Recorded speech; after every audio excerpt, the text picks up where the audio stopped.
40 for a couple of yards. For the Raiders, brought down initially by number 62, John Haig. John Haig for the Eagles defensively on that tackle.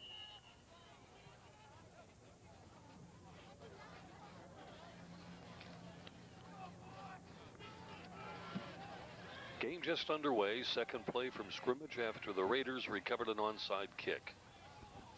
Tailback this time gets the call. Gino Scampone. And close to a first down. It appears he has it at the 30. And so the Raiders on 2 plays pick up the first down of the game.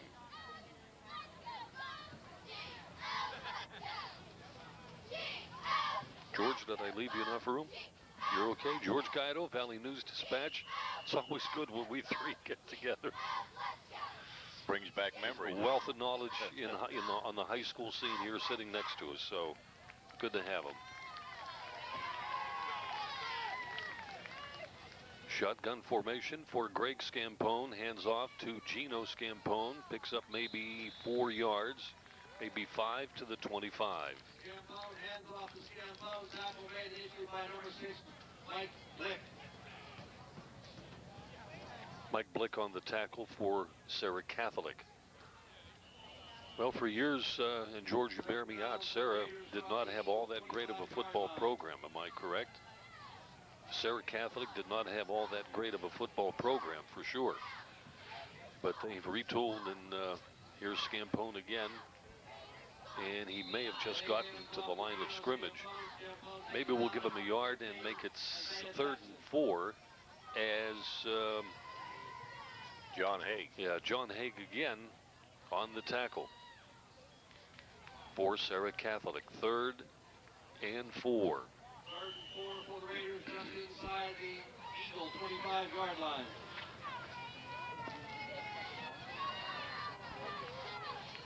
The Raiders have R.J. Howard flanked wide to the left. Scampone gets the call again. He's going to be short, but in 4-down territory, it'll be 4th and maybe a yard at the 21. And David, make that Bud Zakel on the tackle. 4th, and let's call it 2. They have it marked at the 22. For Serra Catholic, their last winning season was 12 years ago, so it's been a while.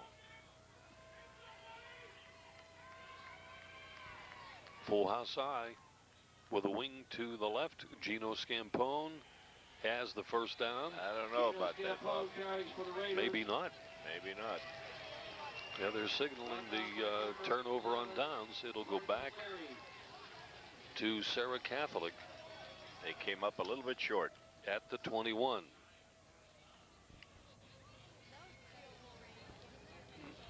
So on downs, Serra Catholic will take over. They couldn't have missed it by much. But they had to get on the other side of the white line at the 20. And at 9:10 of the period, they changed possession. So the Raiders had the ball for almost 3 minutes. They tuck it into the belly of Isaiah Jackson, I believe it was. And Jackson gets probably about 5 yards to the 26. Dave Trafficant on the tackle for the Raiders. Quarterback is Jordan Cleary. He wears number 11. The up back is Morris Southern. And Isaiah Jackson are in the backfield on 2nd and about, 5. Shotgun formation. Jackson with a carry. Jackson's on the loose, but they're going to get him. Scampone on the chase, and he'll bring them down inside the 30-yard line. But what a gain from the 25. That's 25 yards to the 50, and another 22 yards, about a 47-yard run. So Greg Scampone brings him down at about the 27. Saved a touchdown. First down for the Eagles, and or second. First down. Okay. Serra Catholic, big play from Isaiah Jackson. He's the big back. Again from the shotgun, Jordan Cleary. Cleary keeps it this time. And wrapped up again by Dave Trafficant. So they're going to mark this in near the 24. Big Dave, Bob, pretty active defensively for the Raiders here this afternoon. Gain of 4, 2nd and 6. No score, first quarter, under 8 minutes to play. 2nd and 6 for the Eagles. Serra Catholic had won the toss, and the Raiders recovered an onside kick and gave it up near the 20-yard line. And Serra has started there. They actually started at their own 21. Shotgun again. Jackson carries straight up the middle. Jackson is wrapped up this time by Greg Dessel at the 20. Going to be short. It'll be 3rd and about maybe 3.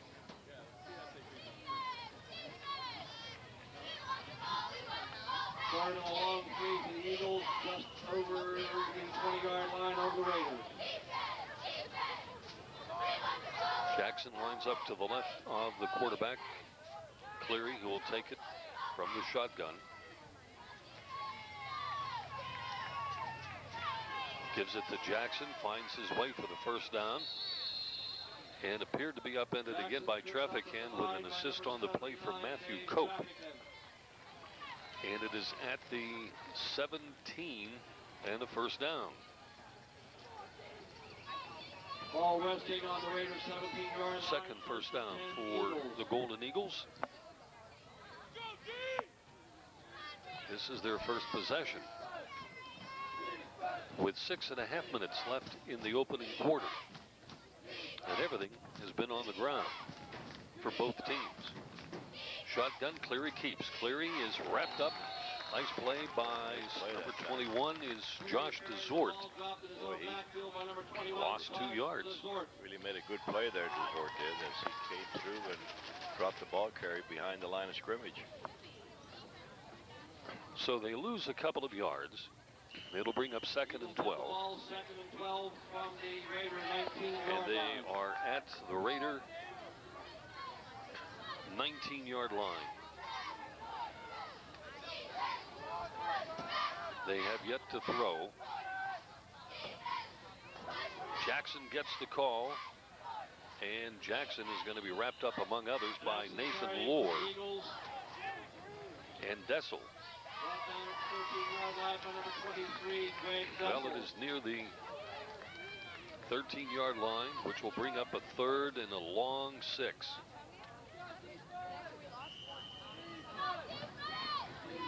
Four down territory here, Bob, anyway. So if they don't Eagles make in it here, I'm possession, sure 3rd they'll and go 6 for it on from the 4th Raiders, down. 13-yard line.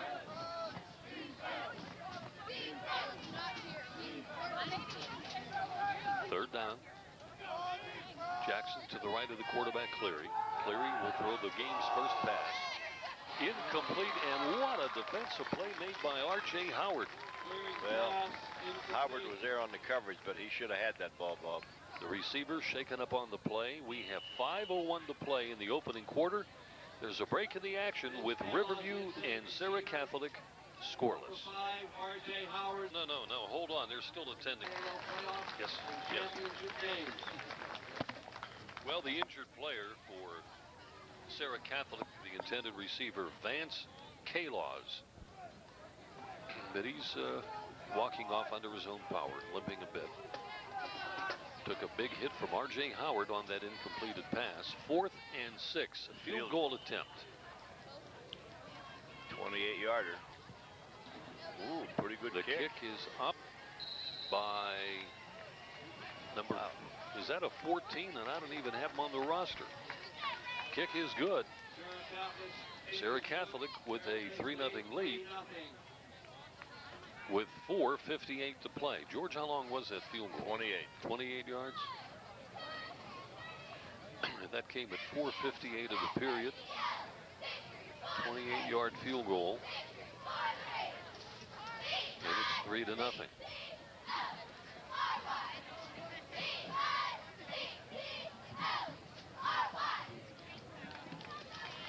Jason Slicker.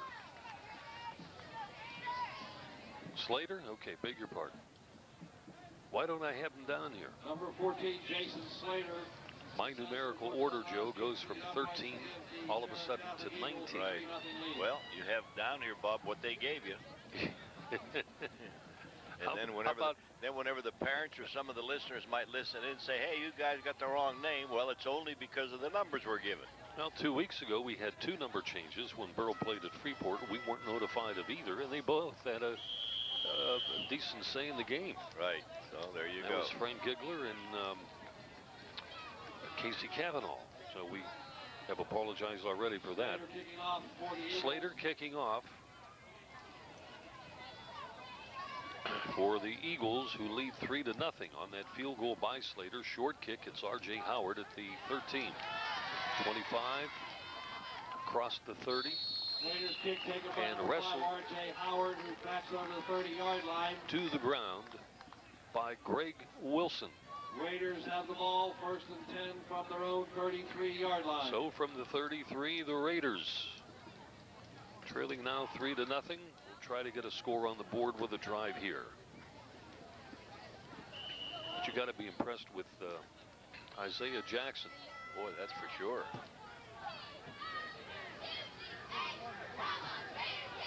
Sophomore, by the way.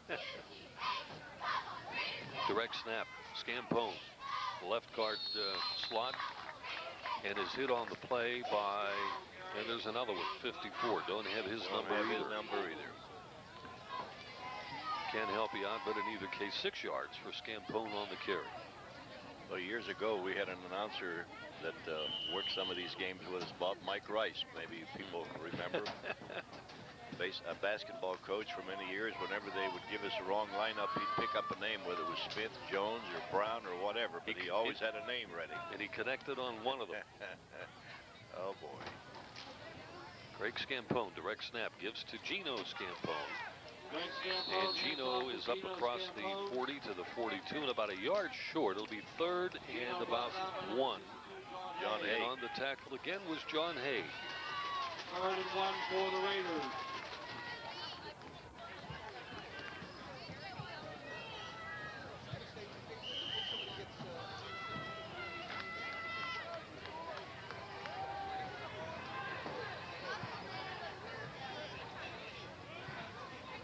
Running out of the eye, and the right side of the Raider line moved. Yeah. That's going to change things. Instead of a 3rd and 1, it'll be 3rd and 6.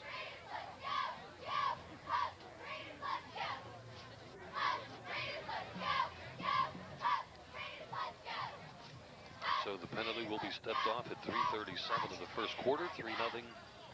Serra Catholic Eagles in the lead on Slater's 28-yard field goal here in this opening quarter. Greg Scampone back into the huddle.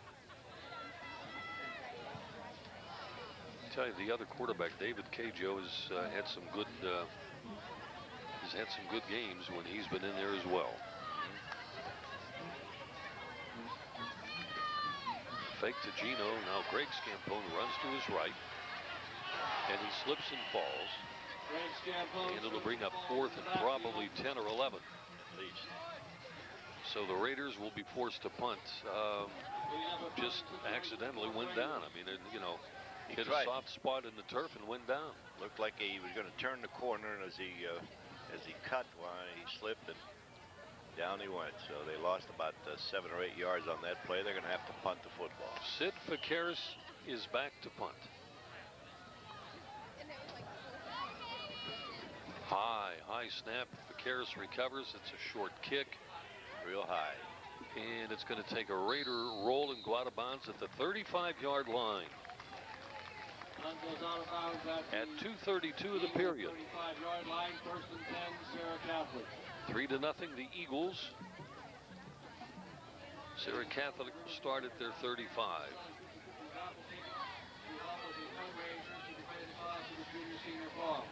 The winner will be announced during the 3rd quarter. So here are the Eagles in the lead, 3-0, and possession of the football. And they have generally worked out of the shotgun formation. And it's Isaiah Jackson in the backfield with the quarterback, and Jackson gets the call. Jackson bounces off 2 tacklers before he's Handoff finally goes to corralled Jackson. after a short gain. Jackson brought down initially by number 45, Nathan Lord. Sid Vaqueris, Nathan Lohr, 2-yard gain, 2nd and 8.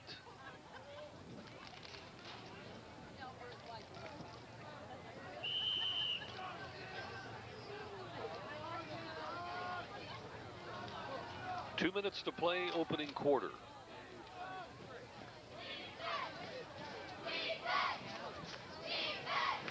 Cleary at quarterback. This time we'll look to throw. Being chased, and he's going to be sacked for a loss. Good pursuit. Again, Number Jake 58. Zort really ran him down like a hunting dog. He sure did. Came from the opposite side and ran him down at about the 34-yard line. So it'll be 3rd and 11. 3rd and 11 for the Serra Catholic Eagles from their own 29-yard line.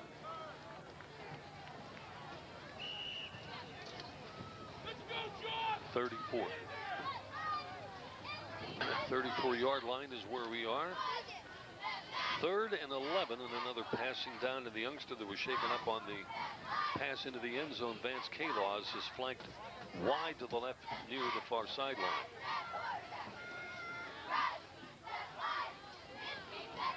Option, and there it is, a little shuttle pass into Mark Rosansky, but he's not going to make the sticks. They push him forward. He's going to get closer than we thought at the beginning. It looked like he had that stopped, but he picked up.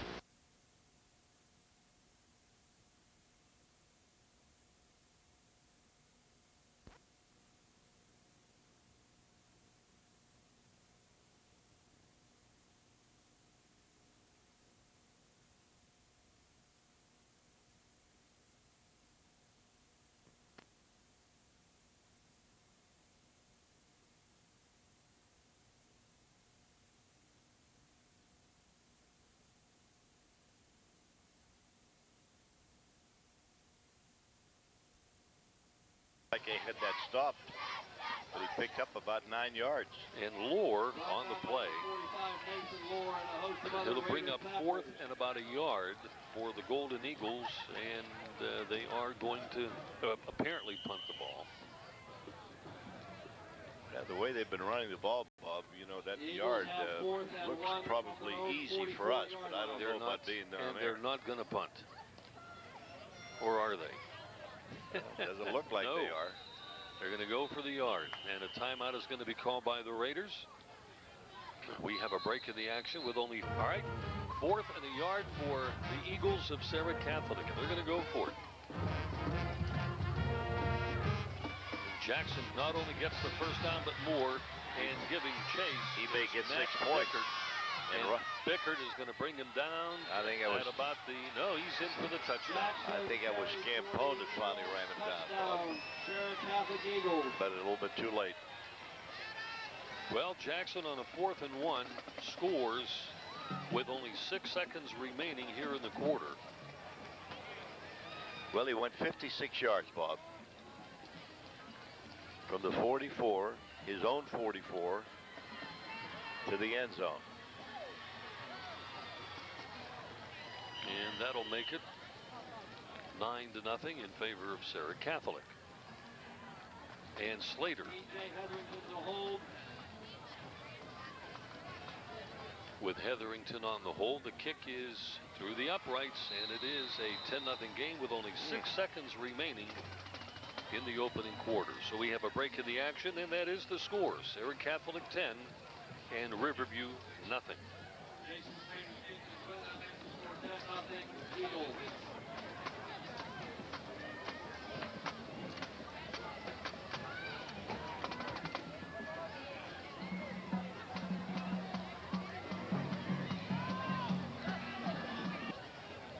Slater kicking off for the Eagles. Jason Slater to kick off for the Eagles. With only 6 seconds remaining, and the kick goes down, and it is taken at about the 12-yard line and up across the 30 to about the 32-yard line on the return. I'm trying to get that number. What did he say? Hartwig, number 36. 36 it was, right? And the first quarter has come to an end. A little reminder about the Comcast Spelling Bee. Following the replay of this game at about 12 noon, the replay of the 16th annual Spelling Bee for the benefit of the Literacy Council and its good works will be seen here on Channel 13. So that's following this replay Sunday at noon here on Comcast Cable. It's a fun couple of hours, and you see some pretty good spellers going at it. So the Eagles, by virtue of that touchdown, have now taken a 10-0 lead as we begin play in the second quarter. Well, it's been Jackson, Bob, the whole show for Serra Catholic, and of course their defense has to be given some credit as well. He's got 123 yards in the first quarter. Right. Well, as we resume play now to start the second quarter, Serra Catholic and Riverview and the Raiders. Joe with a first down and 10 at their own 33. All right, and Gino Scampone back in the shotgun.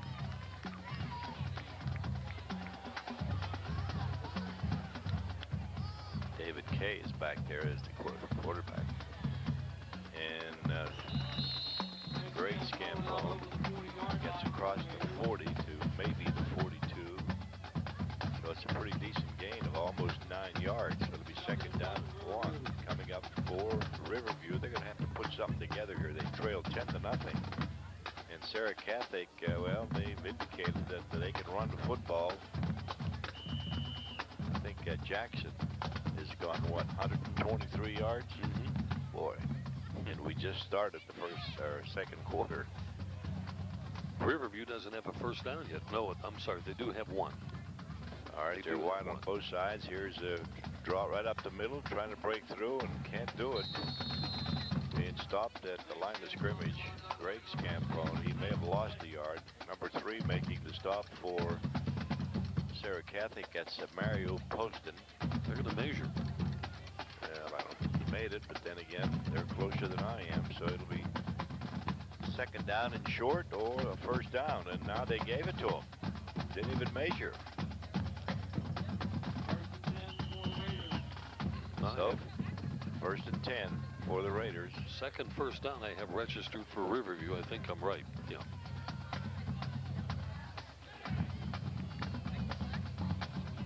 Coming across the 45 to maybe the 46 with Gino Scampone, and he stopped for very little gain. At number 54, Joan, again, we don't have a number. Sarah Glick, Mike Glick. Number 6 was an assist on that tackle, but he was not the principal tackler. At least I didn't think so. That number 54 that we've got to track down here somewhere. Let's give him a gain of 2 yards there. It'll be second down and 8. The ball just across the 45-yard line. Right up the middle, and stopped cold again right at the line of scrimmage. Greg Scampone stopped over there by Travis Stott. So it'll be third and about 8, just across the 45-yard line. Their own 45, Riverview. And it seems to me, Bob, that maybe they might have to throw a pass or two sometime. They just they spread these guys out a little bit. Well, Riverview's got a spread formation there. They're but wide on both sides. And here's a handoff to R.J. Howard, and he's going absolutely nowhere. He is stopped. 68. Chris Kincaid made the stop, and Riverview is going to have to punt the football.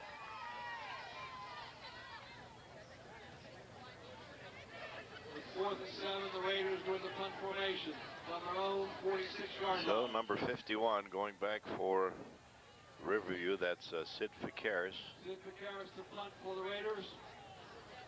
High snap, but controlled nicely. There's a high kick. It's going to go out of bounds, and boy, by the time they bring that one up, it's going to be around the 40-yard line. So Serra Catholic, good field position, and the way they're running the football, spells more trouble for the Raiders. Keep in mind, Joe and I have already mentioned Jackson in with 123 first quarter yards, and this is their first possession of the second quarter. All right, here we go.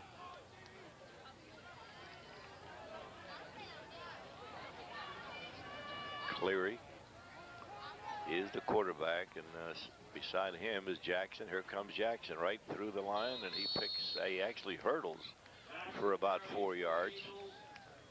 Stopped at the 44. Matthew Cope on the stop. A gain of a long 4 for Jackson. Second down and 6, and a timeout is called by the official. I think there's an adjustment that had to be made there. Chris Kincaid, I think, had to go over, and it's either the helmet or shoulder pad or something. But his replacement has come in, and they're ready to go. Second and 6 from the 44-yard line, and Cleary is ready. Hand off to Jackson. Jackson gets across the 45 to about the 47. Matthew Cope again on the stop. A gain of a couple, so now it'll be third down and a long 3. Third and 3 for Serra Catholic at the 43-yard line, close to it. 10-0 is the score. Serra Catholic leading. They got 10 points in that first quarter. 28-yard field goal and touchdown by Jackson. Scored on both possessions. Right. And right up the gut and going through for what looks like a first down. Jackson again. Josh DeZort and Cope combined to make the stop, but I think he may have the first down. The officials looking at it, they may bring in the sticks. No, they don't. They give him the first down right at the 50-yard line. So it's first and 10, Serra Catholic at the 50. The ball on the midfield stripe. It is first and 10, Serra Catholic Eagles. That's only Serra's third first down, right? Fourth.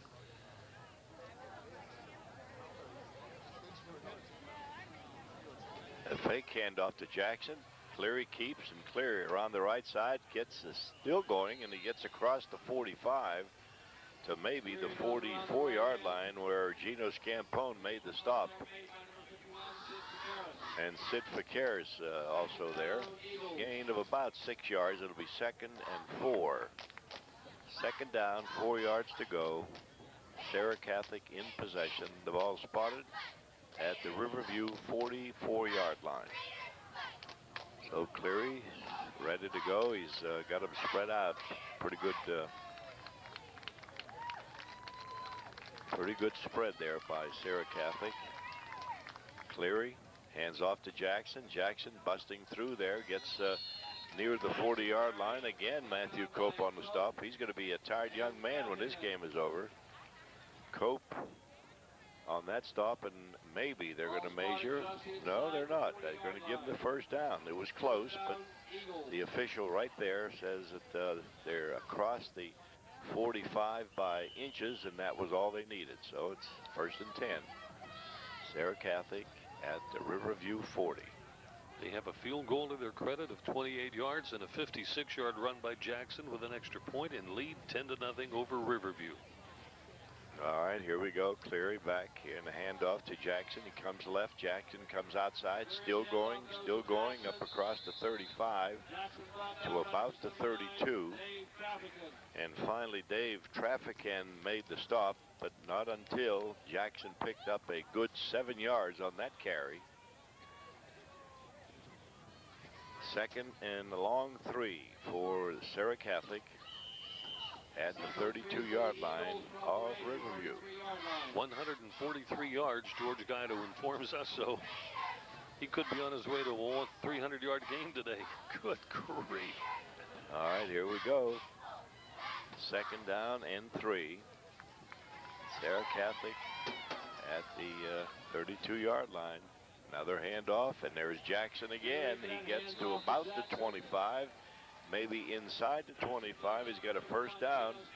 Gino Scampone made the stop, but not until Jackson got the first down. Ball is going to be spotted, I believe, right at the 25-yard line. So 1st and 10 for the Eagles, and they're making it look easy. 6 first downs for Serra Catholic this afternoon. 10-0 is the score. Long count this time. And keeping is Cleary. Cleary fakes to Jackson, comes around the left side, and picks up good yardage before Greg Dessel finally made the stop as he crossed the 20-yard line to about maybe the 16. He's about a yard short of the first down. And they're killing time, Joe. I mean, this is the drive that coaches like to see. Right. They get a quick game and a quick victory. Just run the football. Clock continues to run, and that's really all you want. Boy, they're spread out again all over the place. Cleary's got Jackson alongside, and here's Jackson on the handoff. He gets inside the 15, maybe to the 14-yard line. Didn't get much. He didn't need much, really.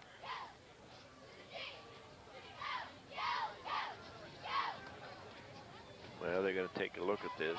It's pretty close. It's right on the line, and I don't think that's enough. They need about a half a yard for the first down. The ball spotted right at the 15-yard line of Riverview, or it's 3rd and about a half a yard. And with Jackson back there, that should be no problem. Unless Cleary sneaks it, which he does, and he gets the first down. So Cleary keeps it, gets the first down before Matthew Cope came up to make the stop. So another first down for Serra Catholic. You say they were 1 and 2? Boy, they looked like a pretty good football team. In the conference, 1 and 2. Yeah. Right. 3 and 2 overall. 4 first downs on this drive. All right, here we go. Serra Catholic. Cleary to Jackson. Jackson breaks a couple of tackles and gets near the 10-yard line where Nathan Lohr made the stop right at the 10. Dave Trafficant also there.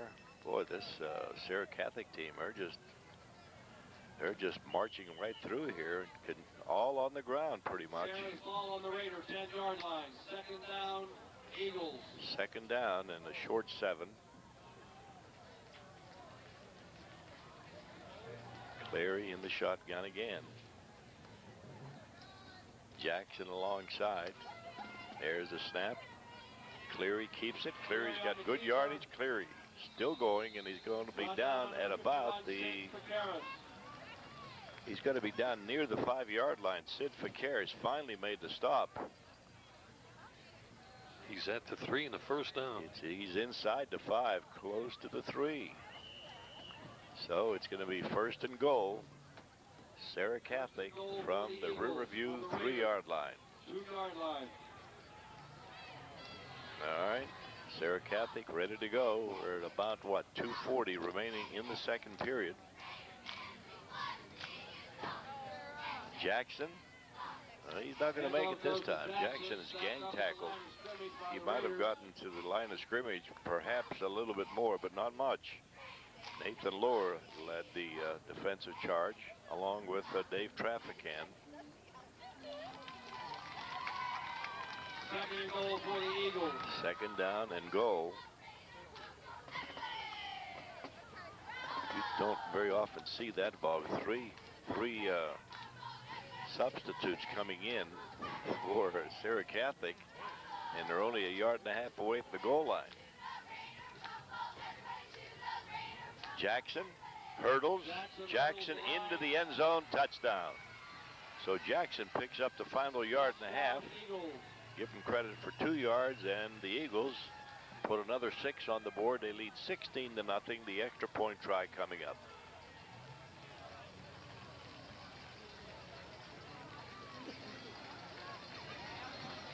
Number 14, Jason Slater, to attempt the point after. Slater will try the extra point.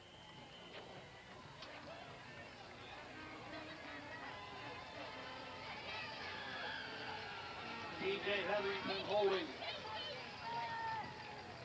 High snap and controlled nicely. The kick is no good. Blocked by R.J. Howard. Howard, I think, blocked that one. He did. So it remains 16-0. And there's a break in the action. Well, just to give you an idea of how much in control Serra Catholic is, they ran 60 yards on that particular series. They averaged, well, almost, well, a little better than 4 yards a carry, and they held the football for almost 7 minutes. Long kick. It's going to be taken at about the 12. Oh, some good running room coming down here as it's Quentin Hartwick gets across to 35 to about the 37. Stopped out there by Mike Blick. And the Raiders would like to put something on the board here with a minute 50. Well, actually, it's a minute 51 remaining in the first half. 16-0 in favor of Serra Catholic.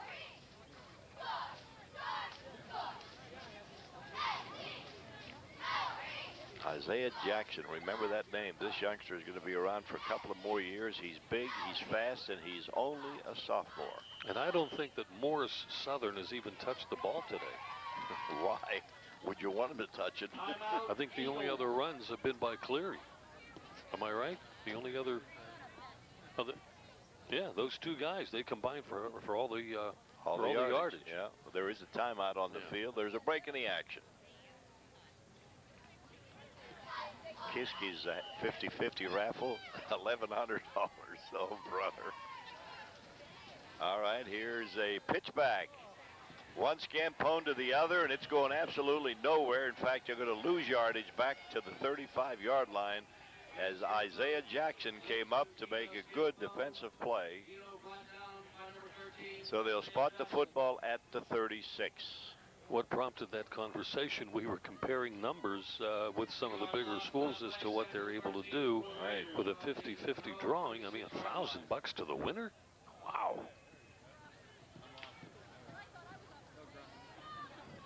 All right, Riverview set to go. I don't know. There is a pass, and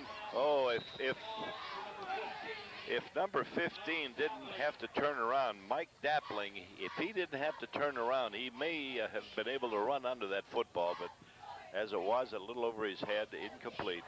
And I think that's the first pass thrown by Riverview. Second one, they may have to start doing a little bit more of that because they're down 16 points. It's pretty obvious, at least up till now, that they're having trouble running the football, and they may have to start throwing it. David Kay, is he hurt or what? Seems like he was able to throw the football a couple of previous games, but for some reason he's not even in there.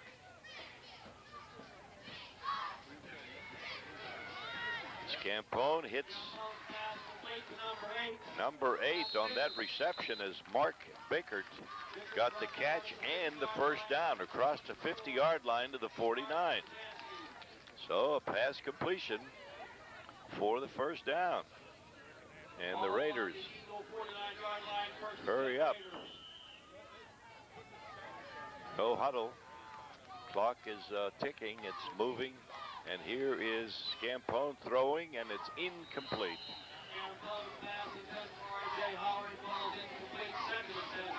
Intended for Howard. It's incomplete. It stops the clock with I believe that's 48 seconds in the first half. 16-0 in favor of Serra Catholic.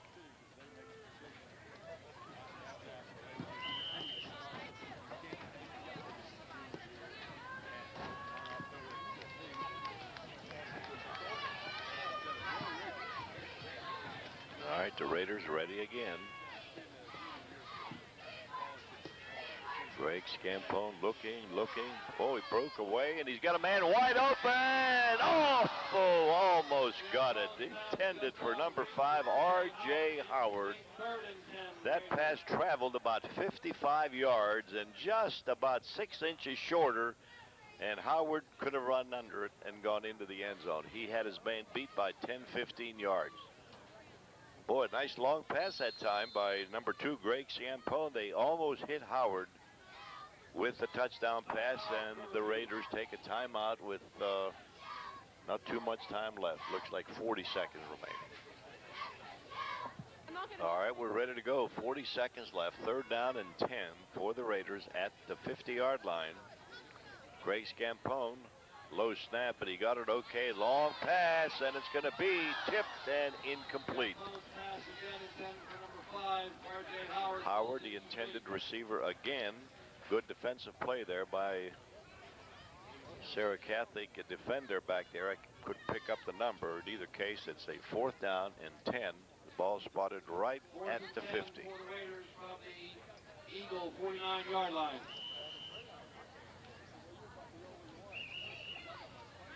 Another timeout for Riverview. Timeout, Raiders. And there's a break in the action. All right, 4th and 10. The ball at the 50-yard line. The Raiders in possession. 34 seconds remaining in the first half. In the shotgun is Gino Ciampone. Takes it, rolls to the left. Looking. And he's going to be, no, he was hit, but then again he broke away and he tried to throw that when they got his arm, and it falls incomplete. John Haig made that defensive play, and the Raiders are going to turn it over with 26 seconds remaining in the first half, and Serra Catholic will have it right at the 50-yard line. 16-0 is the score. Serra Catholic in the lead, and this game has been pretty much dominated by Jordan Cleary, the quarterback, and Isaiah Jackson, the running back for Serra Catholic. He's, I believe, somewhere in the neighborhood of 150 yards, maybe a little bit more. 157. 157 for Isaiah Jackson. And we're only in the first half. He'll probably get another touch here. And let's see what happens. Cleary in the shotgun. Jackson alongside. Cleary back. They're going to try to score. Long pass. Got a man out there, and it's just overthrown. Boy, number 24, Mark Rosansky, was out there alone, but the pass was a little bit too far out there for him, and he couldn't get it. That one only took 5 seconds, 19 seconds left.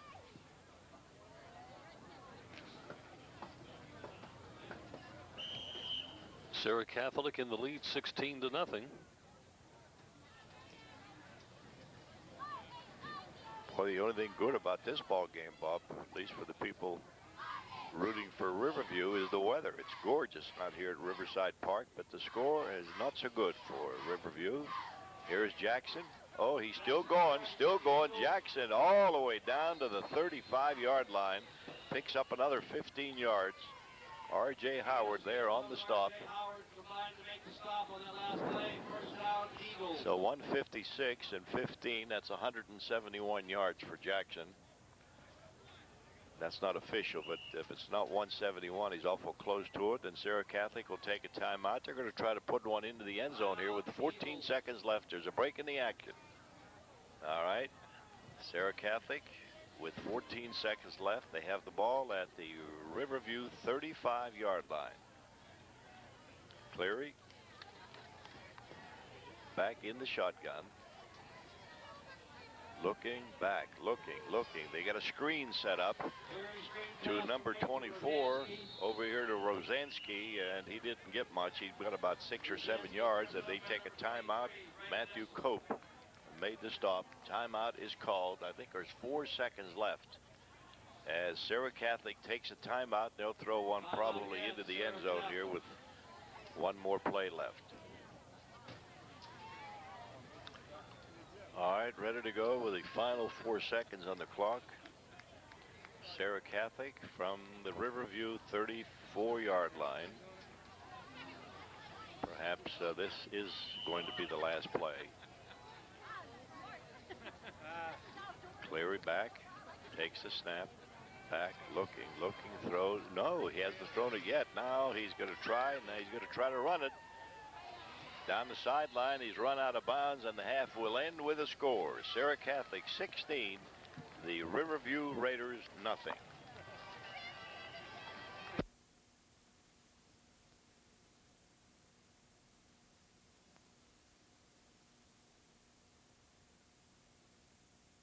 $27 for Serra Catholic, 47 for Riverview. And the score would also indicate just how dominant they've been. It's 16-0. Maybe it could have been worse. We're about ready to go, and this might very well be a good second half for Riverview. They're certainly going to need it to stay in the ball game. Riverview behind here by 16. The scoring for Serra Catholic, a 28-yard field goal on their first possession, 3-0. Then Jackson ripping off 56 yards of his 157 in that first half for a 10-0 lead. Am I right? 157 for the first half, or 173? He had 100, how many yards? 173 yards in that first half. Then Jackson scored the second touchdown, a 2-yard plunge, and he went airborne to get that one. And they failed on the extra point. 16-0 as we start our third quarter. All right, here we go. There's a kick. It's a high kick. It's going to be taken at about the 10-yard line. Number 5 got it, R.J. Howard. Howard's still coming, and Howard, you're going to get it all the way up to about the 30-yard line or close to it. A stop made by Sean Zeig at the 34-yard line is where I think the officials spot the football. And the Raiders now trying to get something going here. They trail 16-0.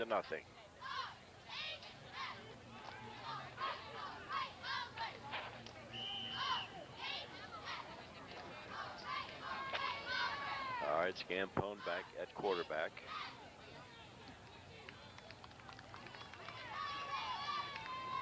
There's a handoff coming through there. One Scampone to the other, and Gino Scampone comes all the way up near the 40-yard line, stopped over there by Jordan Cleary. A gain of almost 10 yards on that play. In fact, it is a 10-yard gain, and they'll move the sticks. Spot the football at the 40-yard line. First and 10 for the Raiders from that point. As we just mentioned, 16-0 in favor of Serra Catholic. First down of the second half by either team, of course. Beckert and Howard split wide. There's a loose football. Scampone gets it. He picks it up and runs out of bounds. He maybe got across the 40 to about the 41.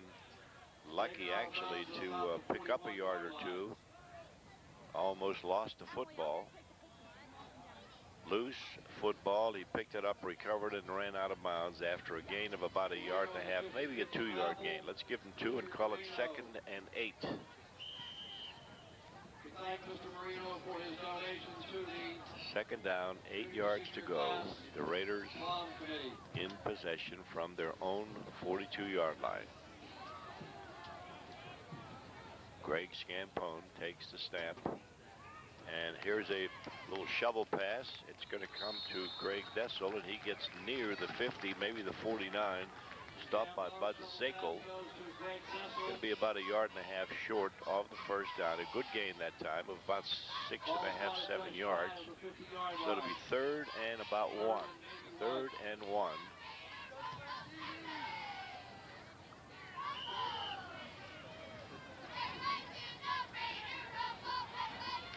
David Kay now in the lineup at quarterback for the Raiders. He's under center.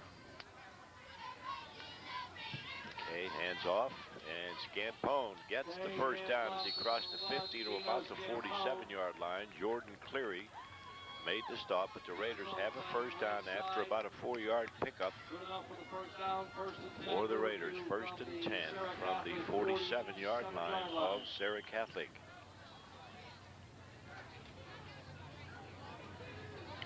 What a gorgeous afternoon here at Riverside Park in Oakmont. Trees haven't began their color change as of yet, but another couple of weeks, Joe, we're back for 2 more games at Paulo Ridge next week and Springdale to win the season. All right, here's Scampone on the draw. He's got some yardage up across the 40 to the 39-yard line. Finally stopped over there by Oliver Onifer. but a pickup of about 8 yards at the 39-yard line. He's going to have to get to about the 37. So it'll be second down and a long 2 for the Raiders as they have a pretty good drive going here, and hopefully it'll result into a touchdown. They trail 16-0.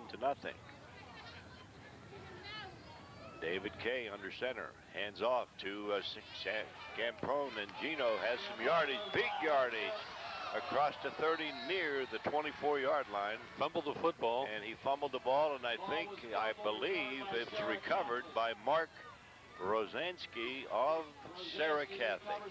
Boy, the Raiders had something going there. And yeah, those things just do happen. That was a very inopportune time for that fumble, but it was fumbled and it was recovered by Serra Catholic. They'll spot the football at about the 23. So it'll be Serra Catholic from their own 23, leading 16-0, under 10 minutes remaining here in the third quarter. So that same alignment there, Jordan Cleary in the shotgun. Alongside is Isaiah Jackson.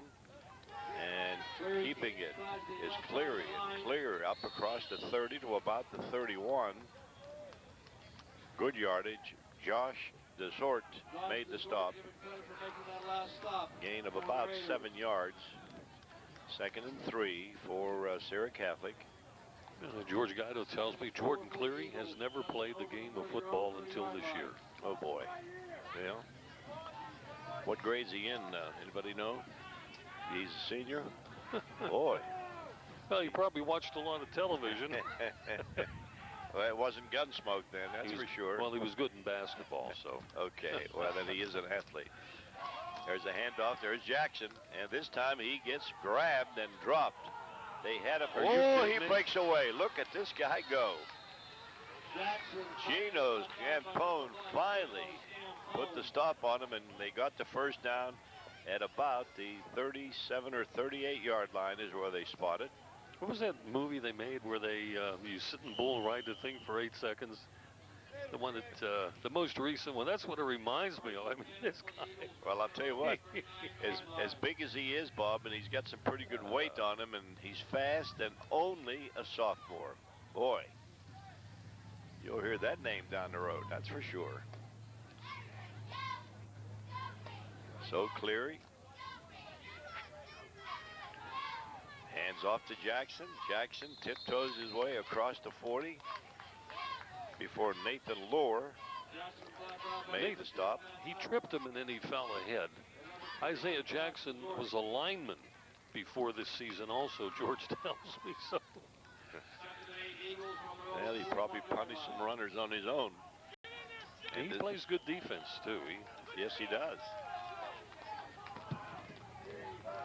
He looks like a good one, Bob. Defense, offense, whatever. So it'll be second down and a long 7 for Serra Catholic across their own 40. Cleary hands off to Jackson again. He's still coming all the way across the 50-yard line to the 49, Josh Desort. And believe it or not, he was hit. Jake Desort also there, 2 brothers. Yep. So Jackson was hit, I think, about the 45-yard line. Then he carried, I think, 3 black jerseys all the way down to the 49-yard line. 1st and 10, Serra Catholic. We're inside 7.5 minutes remaining in the third quarter, 16-0 in favor of Riverview. Cleary gets the snap. One more time to Jackson. Here's Jackson zigzagging his way from the outside to the inside before Sid Ficaris finally stopped him, but not until he gets to the 44-yard line. A gain of almost 5 yards on that carry. So a gain of almost 5 that time for Serra Catholic. 2nd and 5 for the Eagles. Ball on the 44-yard line. Ready to go once again. They're spread out this time. Jackson doesn't, I mean, he just seems as fresh now as he did in the first quarter. And there he goes again. This time he gets hit and dropped quickly by Dave Traficant. Boy, big Dave Traficant put the arm on him and stopped him cold that time. First time that Jackson's getting up slow. Right. And the first time I think that he was, you know, for no gain. I think he's a little tired now. He's bent over and they're going to take some time here. Now there's a break in the action. 6.5 yards a carry. Joe, we're back. Jackson's off. 23 carries, 199 yards. All right, here we go. Trying to get that number back six, there. I think. Number Blick. 6. I think it is. Mike Blick. All right. Cleary back in the shotgun again. This time he's back looking to throw. Oh, he's got an opening, drops a football, and he falls on it. Boy, he was lucky. That ball bounced right back into his arms. Josh DeSort was trying to get on the ball and him at the same time, but they did make the stop. It'll be 4th down and about 5. The ball at the 44-yard line. First punt coming up, by the way, for Serra. And R.J. Howard is back for Riverview. And number 9, that's Bud Skakel doing the punting, or at least he's lined up to punt. 4th and 5. High snap, controlled nicely. There's the kick. It goes out of bounds, and I think the Raiders are going to have pretty good field position. That one was high and didn't travel very far. Let's see where they mark it. At about the 30-yard line. So it'll be the Raiders with the football at the 30, and they had a nice drive going the last time they had the ball. Unfortunately, they fumbled, and it was recovered by Serra Catholic. And hopefully this time they'll be able to do the same thing as far as a pretty good drive and not have the fumble occur. All right, here we go. Both possessions by Riverview in this third quarter have started at the 30. And boy, they had a good thing going, Joe, with that last drive. And Riverview fumbled and recovered. Breaking the action, a timeout called. 5:04 to play in period number 3. All right, we're back. The Raiders with the football from their own 30-yard line. They trail 16-0. Here's Greg Scampone throwing long. He's got a man out there, and it's overthrown. You know, they haven't passed very often, but the times that they have passed, they've had people open. Unfortunately, some of those passes were just a little bit too far for the intended receivers. This time it was Mike Tapling that was out there. He had his man beat, and the pass was just a little bit overthrown. So it'll be 2nd down and 10. 2nd and 10 from the 30. The Raiders in possession.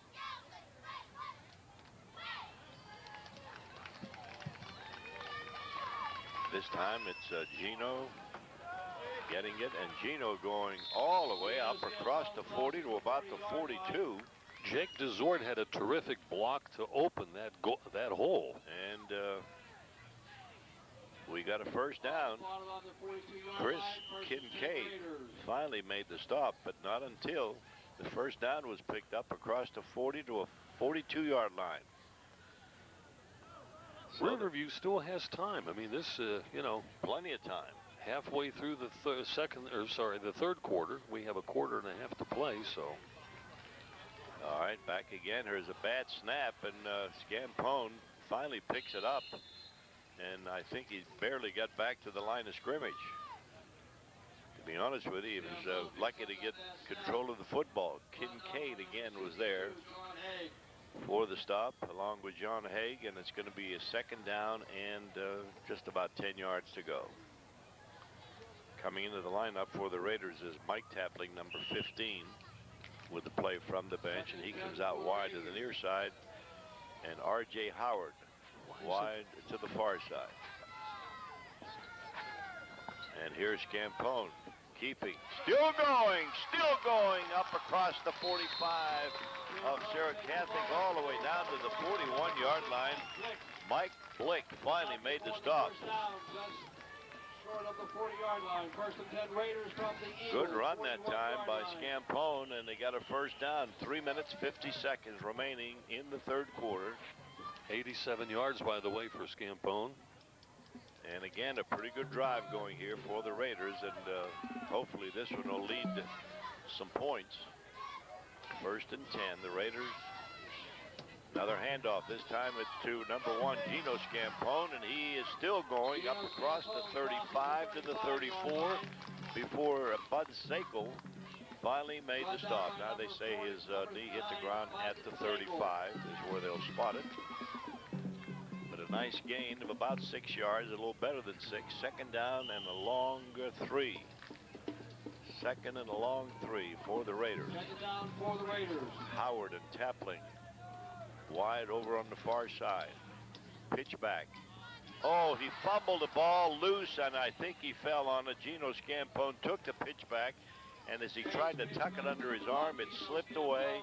Lucky to fall on it and recover the loose football. Ball fumbled but recovered by the Raiders. John Haig was there, ready to pounce on the football, but he made sure that John Haig. It went no further than where it's spotted, so it'll be 3rd down and 10.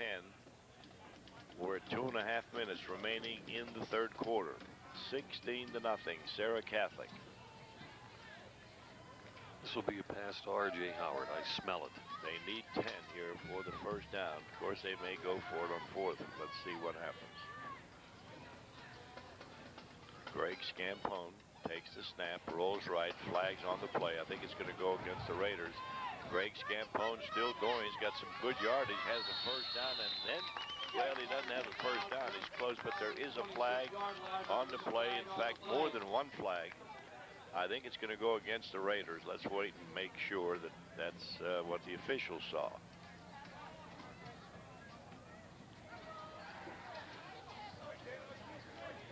Yep, it's against the Raiders.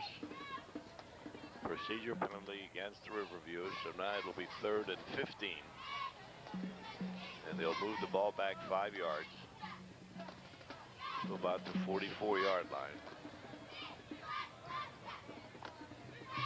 So 3rd and 15 for the Raiders from the Serra Catholic 44-yard line.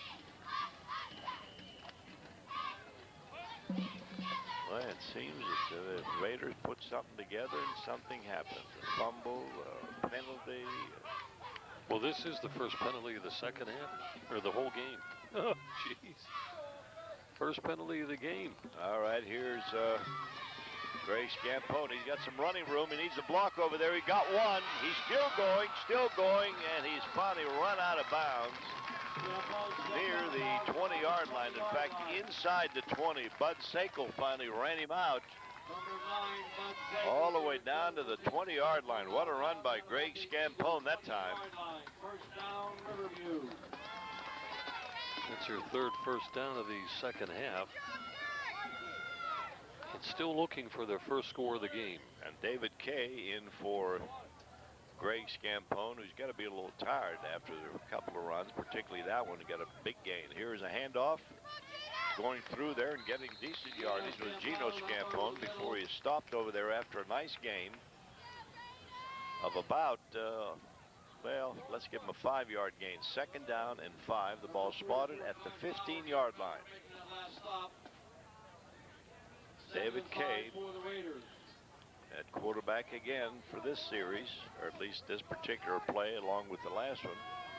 So here we go. David Kay barking signals are in the eye this time. Handoff. Oh, slipping and falling was Gino Scampone, and he's going to lose maybe a yard on that one. It'll be 3rd down and 6. 3rd and 6.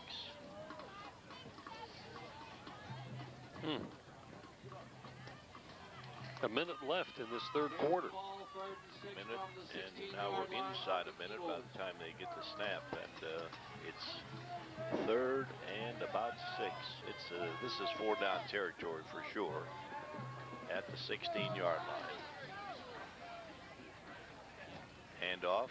Gino Scampone is going, and he is all the way down at about the 6-yard line, and I think he has the 1st down. He does.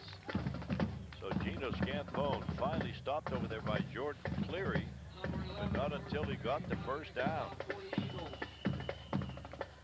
Ball is spotted at about the 6-yard line, maybe the 7. First and goal for the Raiders. Ball on the 7-yard line. First and One here goal, would be Riverview. nice for the whole quarter to go. We're inside a half a minute remaining here in the third quarter. Greg Scampone heads off to brother Gino, and he gets down near the goal line. No signal yet. Might be just a little bit short of that goal line. That's the last play of the third Last quarter. play of the third quarter, well, I think. 5, 4, 3. Nobody's going to take a timeout here, as the third quarter will end with a score 16-0. There's a break in the action. Goal to go from just about the 1-yard line. Gino Scampone with 104 yards, George, altogether, and 20 carries. He had 77 of those 104 here in period number 3. David Kay, quarterback keeper, touchdown. And David Kay starts the fourth quarter with a touchdown at 11:59 of the ball game with just under 12 minutes to play. Kay with a 1-yard quarterback keeper. Here's the situation. Now you're trailing 16-6. Do you go for the 2-pointer and put yourself within 8 and hopefully get another touchdown and another 2-point try? To me, that would be the strategy, and it appears that's what it's going to be. And Greg Scampone will take the snap for the 2-point try. He's running to his left, looking, and he is not going to make it. So it is 16-6, Serra Catholic in the lead. A break in the action with the Riverview kickoff coming up. Well, the Raiders have scored. It is 16-6, Serra Catholic.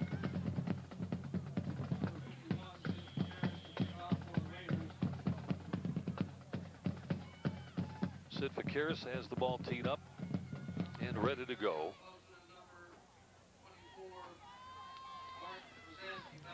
Mario Poston, Mark Rosansky are back. It's a short kick and downed short of the 40-yard line by Bud Zakel.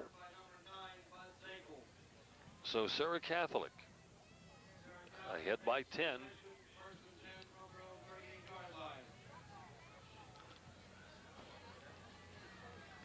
We'll probably try to keep this game on the ground and control the clock. Quarterback is Jordan Cleary, and they do have Isaiah Jackson in the backfield.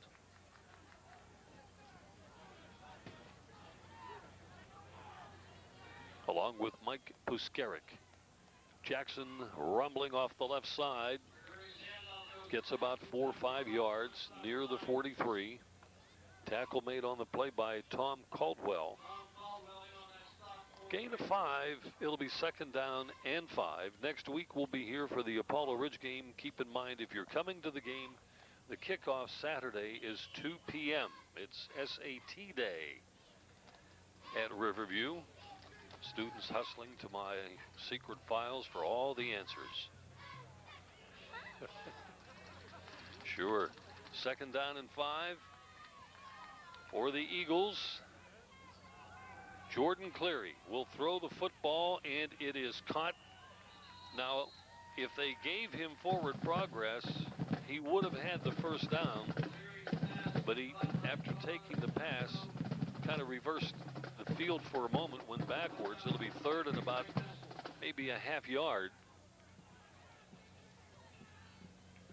That play just as good as a run, picks up another 4 or 5. So 3rd and less than a yard for the 1st down, near the 48-yard line. We're in the 4th and final quarter. And Serra Catholic leads by 10, 16-6. Cleary pushing ahead and probably has the 1st down near the 50. Cleary carries for the Eagles, stopped by number 21, George Desord, number 79, Dave Traffington. So they're going to mark it with the nose of the football near the 50, 1st down.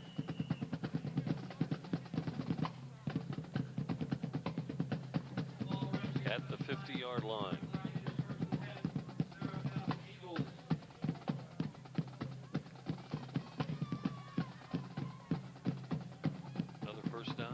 50-yard line for Serra Catholic.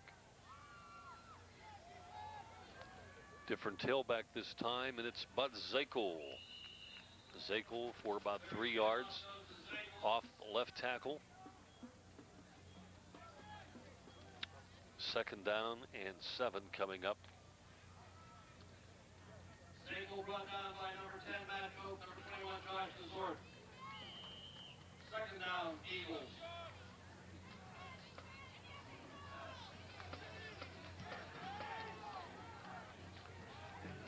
In the backfield, Mike Piskaric, the fullback. The tailback is Bud Zakel.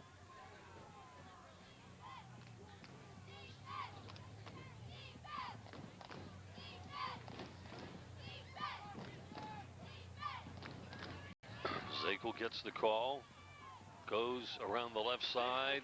Matthew Cope, among others. Also there, Josh Desort, Dave Traffican, assisting on the tackle. Forward progress will put the football at the 47, about a yard gain, and it will be 3rd and 6. Inside 9 minutes to play here at sunny Riverside Park, and the sun has been out all blessed day.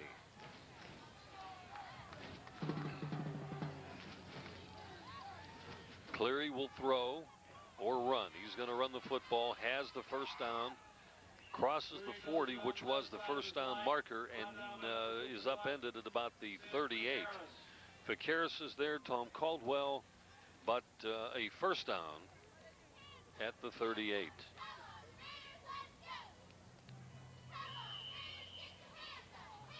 (16-6).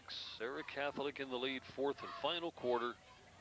8:22 left on the turning clock.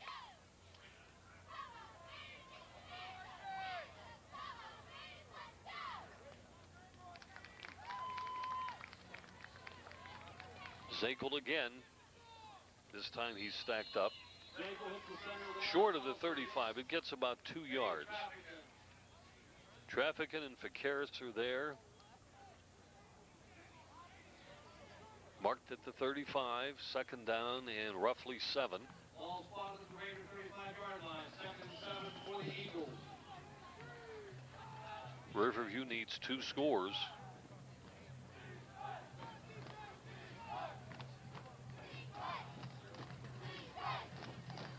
Wide out, Sean Stasso. He's not had his hands on the ball today. Another tailback in there, and the Raiders stopped the play for a loss. Nathan Lohr combined on the tackle, and Desort also there. Jake Desort, number 58. So they spotted back at about the 37, 3rd and 9 for Serra Catholic, and we're at the 7-minute mark of the game. Turning clock here in the 4th and final quarter.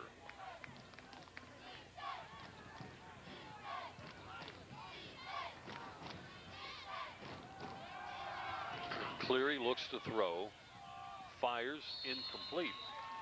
Intended receiver, Vance Kalaws.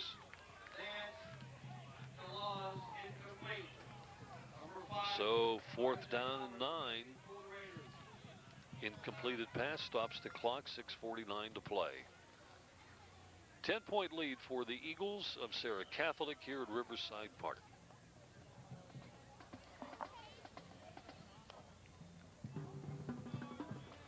Riverview's conference record at 2-1, and it's the opposite for Serra Catholic at 1-2. Punt formation. T.J. Howard back. R.J. Howard, I should say. This one goes into the end zone, luckily for the Raiders, and they'll take over with 6:42 to play in the game.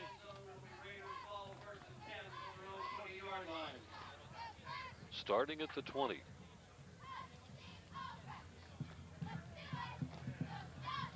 Well, the receivers will not be looking back into the sun. The quarterback will, but if they're going to be doing some passing on this drive, they won't have the receivers looking into the sun.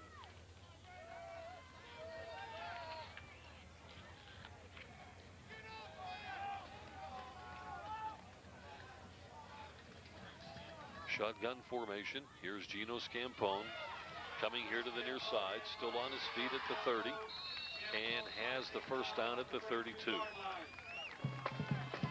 Ball is at the 32-yard line, knocked out of bounds, which does them a favor clockwise.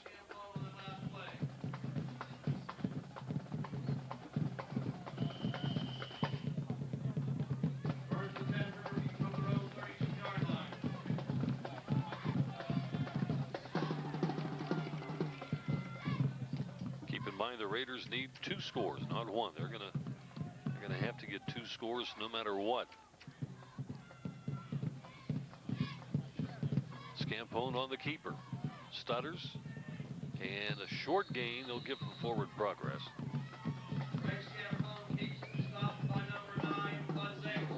Bud Zakel credited with a tackle there for the Eagles. And it'll bring up second and about 7 after that 3-yard gain. A long 7. It's up near the 34.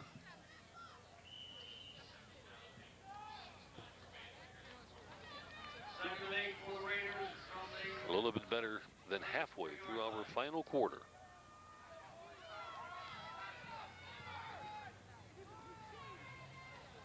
Scampone looking to throw, running to his right, fires. It is caught. It is caught by Matt Bickert, and they have another first down. But a penalty flag, might be a face mask. So Matt Bickert has the first down.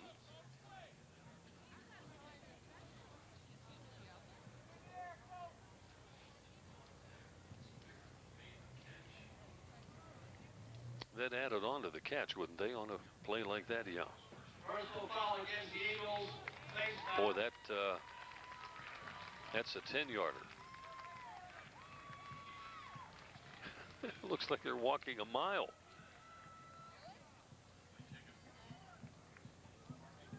So it's marked down at the 40-yard line. And another first down.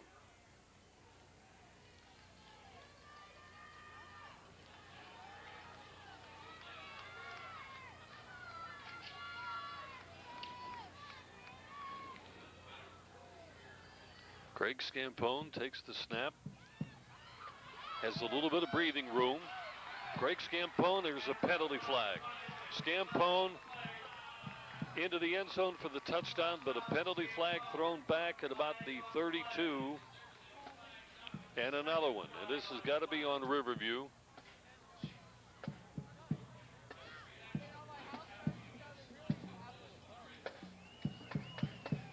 That second flag would have been on the bench.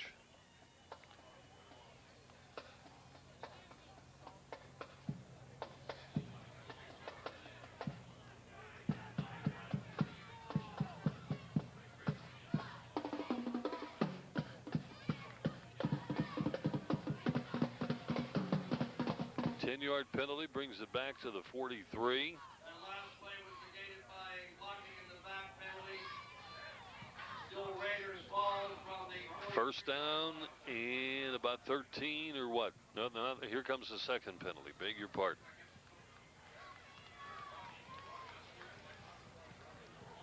Unsportsmanlike conduct on the second call, and the Raiders now at their own 42. It'll be first and about 30. No, not quite 30. Yeah, close to it.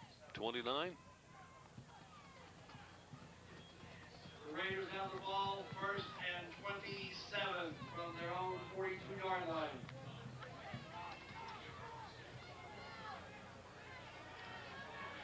So here are the Raiders with 5:18 to play. First down. And again, a low snap. Scampone throws. He's got a man out there. It's Gino Scampone at the 40. He's at the 30. He's at the 25. Still on his feet. And finally dragged down at the 5. They get it all back and then some. They get it all back and then some. What a play for the Raiders, who are now down to about the 4-yard line. Or do I have it wrong, George? That sun reflects off of those lines. That might be the 10 or 11. No, it is the 5. I am right. Down at the 5-yard line. That last play covered 50 54 yards on that pass play. Greg Scampone just dropped back and threw a little bit out to Gino Scampone.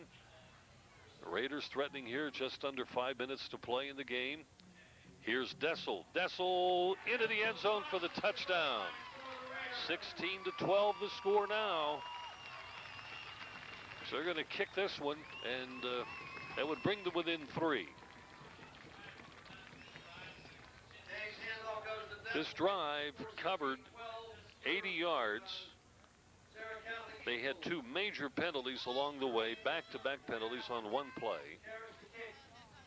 16-12, and here's Ficaris with a kick, and it is no good, wide right. Well, that will take them out of a tie for the field goal, so they're going to have to get the TD, which we want anyway. We don't want 3 in overtime. We want 6 and win. So the Raiders now trailing by 4 points, 4:46 to play. A break in the action. The Raiders will kick off. Well, Scampone scores the touchdown. The extra point missed. 16-12. It's Serra Catholic by 4.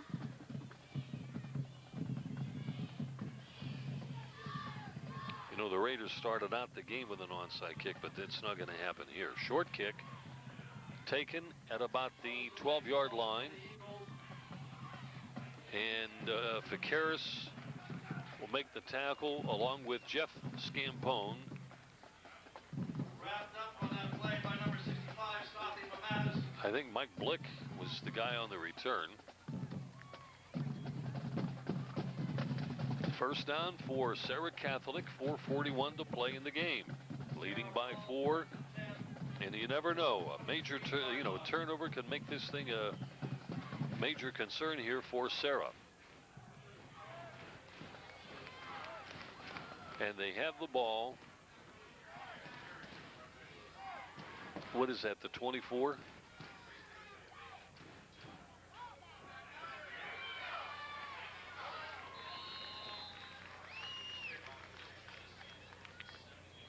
Cleary kept the football. Cleary on the keeper, brought down by number 58, And 51, Sid Ficaris. picks up maybe 3 yards at the 27. 4:15 and rolling in the final quarter. The Raiders trailing by 4.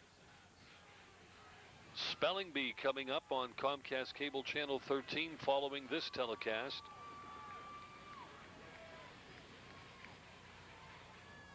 A fake, and Cleary will keep it again.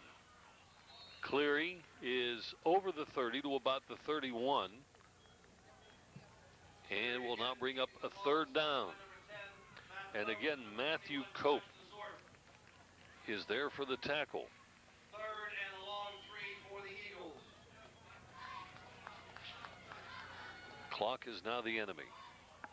And again, if you can hold him here or force the turnover.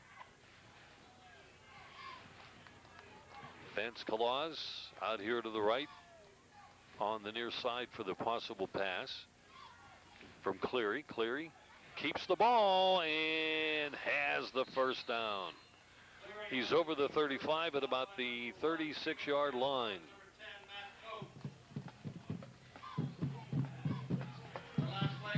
Dessel and Cope combined on the tackle, but another first down.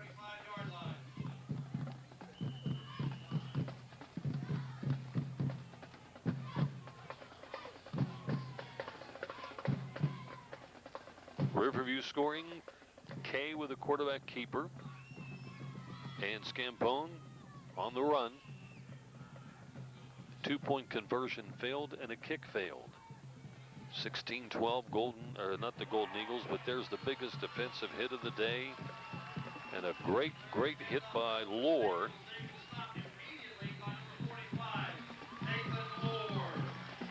So that is a big play. And Riverview has called a time. 2:45 left in the game. And a break in the action with Riverview trailing 16-12. 2:45 left in the game. That timeout by the Raiders momentarily stopped the clock. They need the ball back. 2nd and 11 thanks to a big hit by Lohr defensively on the Eagles. They lose a yard. 2nd and 11. Loose football. There is a fumble, and Riverview has recovered the football. On the shotgun snap, the snap back to the quarterback was a little bit low, and I think Lohr recovered. Nathan Lohr recovers the loose football for the Raiders at the 30-yard line.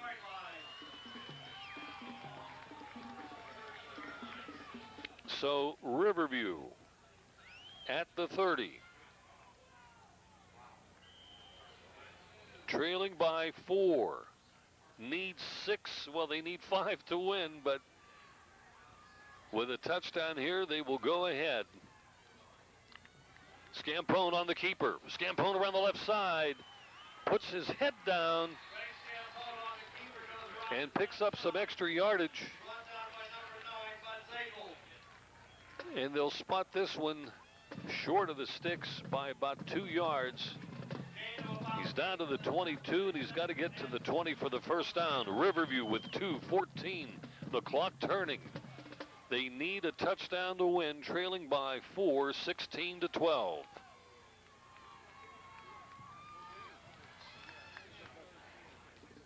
Greg Scampone gives to Gino Scampone. Gino off left tackle. Gino still on his feet. First down and more down to the 17-yard line. First down for the Raiders at the 17. Number 6, Mike Blick making the stop on the last play for the Eagles. Clock running now under 2 minutes. We're at 1:50. Boy, what a great home victory this would be. First and 10 for Riverview from the 16-yard line.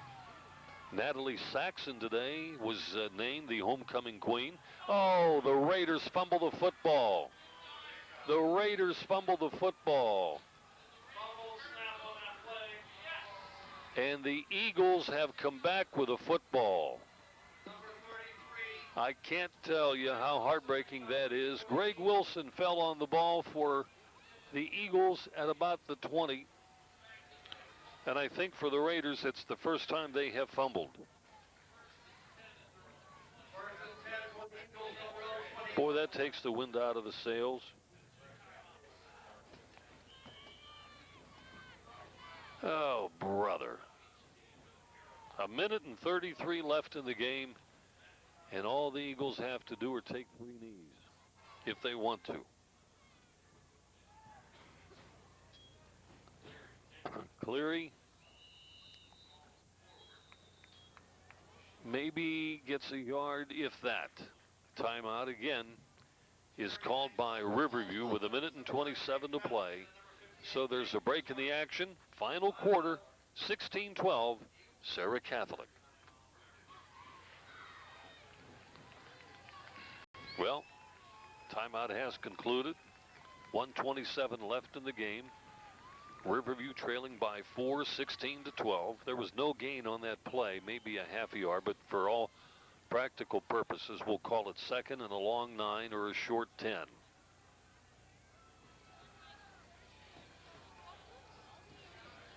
Cleary takes the snap. He keeps the football wrapped up by Dessel.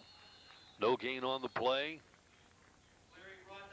And it will now be 3rd and 9. He probably got a half yard. 3rd down and 9, and another timeout. A break in the action now with 1:22 to play in the game. Riverview defensively. 3rd and 9 for Serra Catholic. 1:22 to play.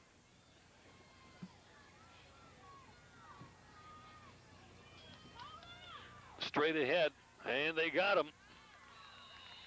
Riverview will get the ball back with less than a minute. They've called, no, nobody's called it. No timeout. That's right, they're out of them. It's 1:08. The clock continues to turn. R.J. Howard will go back for the punt.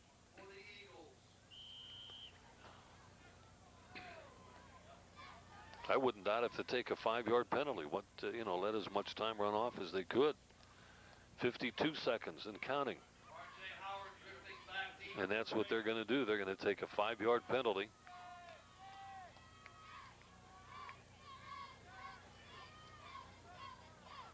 (38-7). 36 seconds left in the game. Timeout called by Serra Catholic. They wanted as much time. They took nearly 25 seconds off the clock. And it leaves the Raiders with only 36 seconds to play once they get the punt back. And barring a run back, it's going to be airtime for the Raiders. Try to get this one in the winning column. 28-yard field goal by Slater for Serra Catholic. Midway through the first quarter, got him on the board, 3-0. Jackson with a 56-yard run. I think it was, what, 4th and a yard when he took that one. Went 56 yards for the touchdown. It was 10-0 with the point. Then Jackson again scored with only a minute and 57 seconds left in the half. The extra point failed. It was 16-0. The Raiders got on the board early in the fourth quarter as David Kay scored from about a yard out or so. And they went for the 2-point conversion. It failed. And then Scampone from 5 yards out at midway mark in the fourth quarter. And the kick failed. Here's the punt. It is short. It is short. And it's going to go out of bounds at the other side of the 50-yard line just by a gnat's eyelash. Now we're down to 28 seconds, and the Raiders have the football 28 seconds remaining in the game. Riverview's got the ball near the 50. at about the midfield strike. First and So 10. now they've got time for maybe 3-4 plays, so they got to do something quick. Trailing here by 4 points. They need the touchdown for the victory.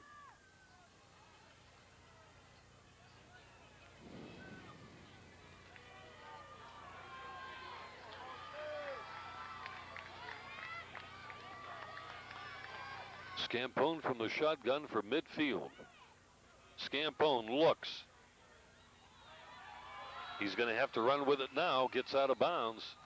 And he ate up almost 10 seconds of time on that play alone. And they mark it at about the 41, so he gained 9, second and a yard. 19 seconds remaining in the game. R.J. Howard is hungry. He wants a touchdown pass right here.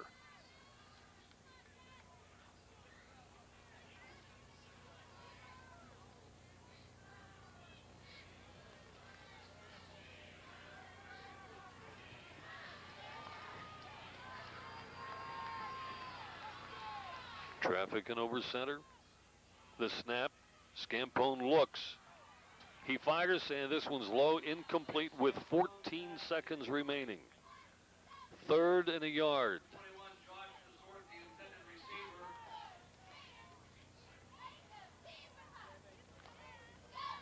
receiver. 16-12, Serra Catholic in the lead here in the fourth and final quarter with only 14 seconds remaining.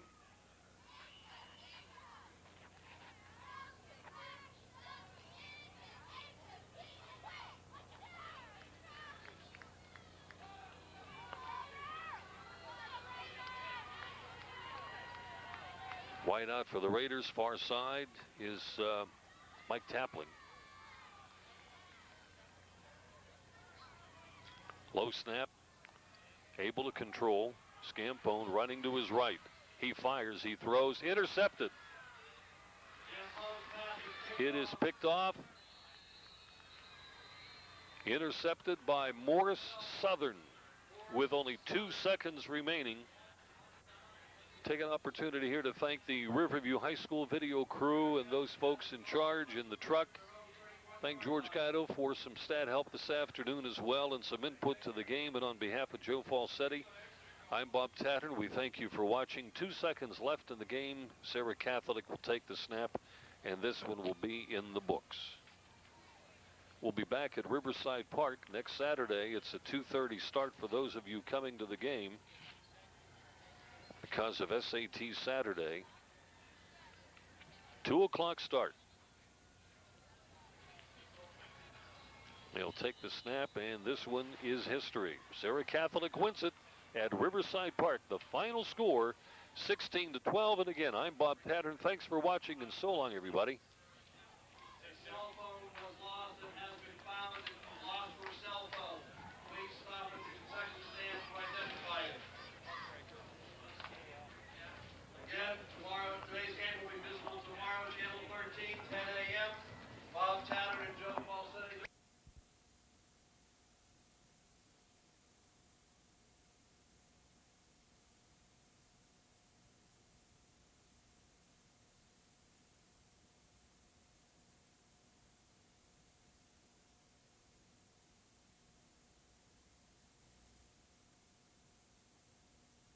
Off the line, the two corners are out, so they haven't even had to stack the line to stop the run.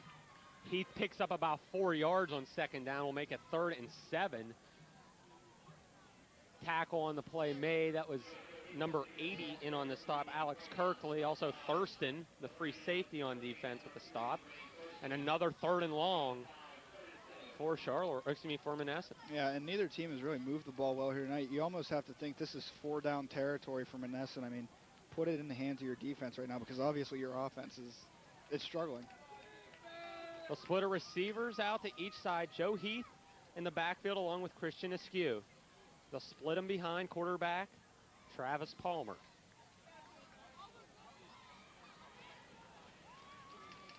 Long count. And the give is to Heath. Runs through one tackle and will wiggle his way near midfield. Kirkley in on the stop. And he'll be very close to a first down, about a 4th and 1. And now, Joe, they are in the area where almost automatically you'd go for it in this situation. Yeah, and that was really the correct spot by the official, as he was brought down about a yard short. He had kind of slid forward due to the wetness of that grass, but nice job by the official to get the spot right. Rain has stopped momentarily here in Charleroi. They'll show that power eye back. Joe Heath is the deep back. 5'10", 189. The give is to the fullback. First man through is Askew, and he will pick up the first down, not by a whole lot, but does get into Cougar territory and get a fresh set of downs. Yeah, and only the second first down of the night for Monessen here, halfway through the 3rd quarter. And, you know, you got to expect, you know, they got the off day tomorrow and Sunday, but, you know, Monday, that first day of school is not going to be fun for these players, because that offense is going to need some work. Well, from a team that pitched 5-6 shutouts last year and pretty much has dominated, them and Carmichael's have dominated that Tri-County South Conference, giving up 12 points in a half, getting only 1 first down in a half, 3 turnovers. That is something Monessen fans and their coaching staff have not seen or expected to see in the last 5 or 6 years. Yeah, and Heath is tripped up again, delay not even close, and in on the play was number 44, healthy enough to get back out there, was Dave Grillo. Yeah, and you mentioned Carmichael's and Monessen in the Tri-County South. Both lost their star players. Carmichael's lost the Lapkowitz brothers. You know, Monessen lost all their skill players from last year. You got to think Jeff Morgan, who's returning. California a couple as well. guys, California returning. A young team the last 2 years playing with heart. And, you know, there was an article in the paper about Jeff Morgan being a small team with a big heart. You know, you got to look for those two teams to really make a surprise run. I think both teams will be there right at the end of the season. I actually saw a few players from California here, California High School, watching this game. They do not start till next week. 2nd and 11. Handoff, Askew finds a hole out the left side. Still on his feet as he crossed the 40. A first down as he's down to the 35-yard line. A big run on the longest of the night for Monessen. Christian Askew picks up about 17 yards. Yeah, and 33, that is, once we find a number here. Chris as we're out of order. McClendon. McClendon, all right, there we go. Thanks, Benny. Running back, linebacker. One of the numerous numerical changes. Say that fast. And that just looks like a, well, we'll go for a quad cramp. 1st and 10 from the 35, 4:20 on the clock. And Monessen back to the split backfield. And Askew has now moved to tailback, and they'll try the right side. Not much success here. Maybe 2. 2nd and 8 coming up. And that's what Coach Pasek has done all night. He's had Towler in there to start. Not real successful. He went to Heath for a while, not there. And Askew, he was the one running the ball at the end of the first half. Yeah, and it's been Askew and Tower getting the majority of the carries, but Askew really showing more power. And, Tower's the smaller back, the speedier back, but Askew got more size and power, and that's what you need against the Charleroi line. They can push him around. Askew already on a couple carries matching his total in the first half. And also, we haven't seen Travis Palmer attempt to throw the ball yet here in the second half. The best drive of the game for the Greyhounds, 2nd and 8 from the 33 of Charleroi. And Here's a toss. Here is Towler. Gets by one tackler over the 30. Still on his feet. He's down to the 25 and close to another first down. Randy Taylor was in the backfield, but the shifty Dan Towler able to break free. Yeah, and this is the 1-2 punch that Manessa's been looking for all night. One of our keys of the game was replace the running game from last year. Towler's your guy that you're going to pitch the ball to the outside. You're going to let him run around the corners. Askew's the guy that's going to go up the middle and get your tough yardage. He's going to grind it out for you. And you said we hate to harp on last year, but was so successful the last several years.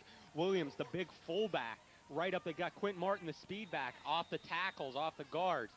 And see if they try and develop something there with Towler and Askew. And that's the thing that makes high school football so great. You got guys for 4 years, and that's it. Mm-hmm. You got to continuously, you got to build your programs, your junior programs, and that's one thing maybe that's not as good in single double A's as in quad and triple A, but both programs, Charleroi on the rebound, and Monessen, obviously they've been up there for years. They know what they're doing in their junior programs.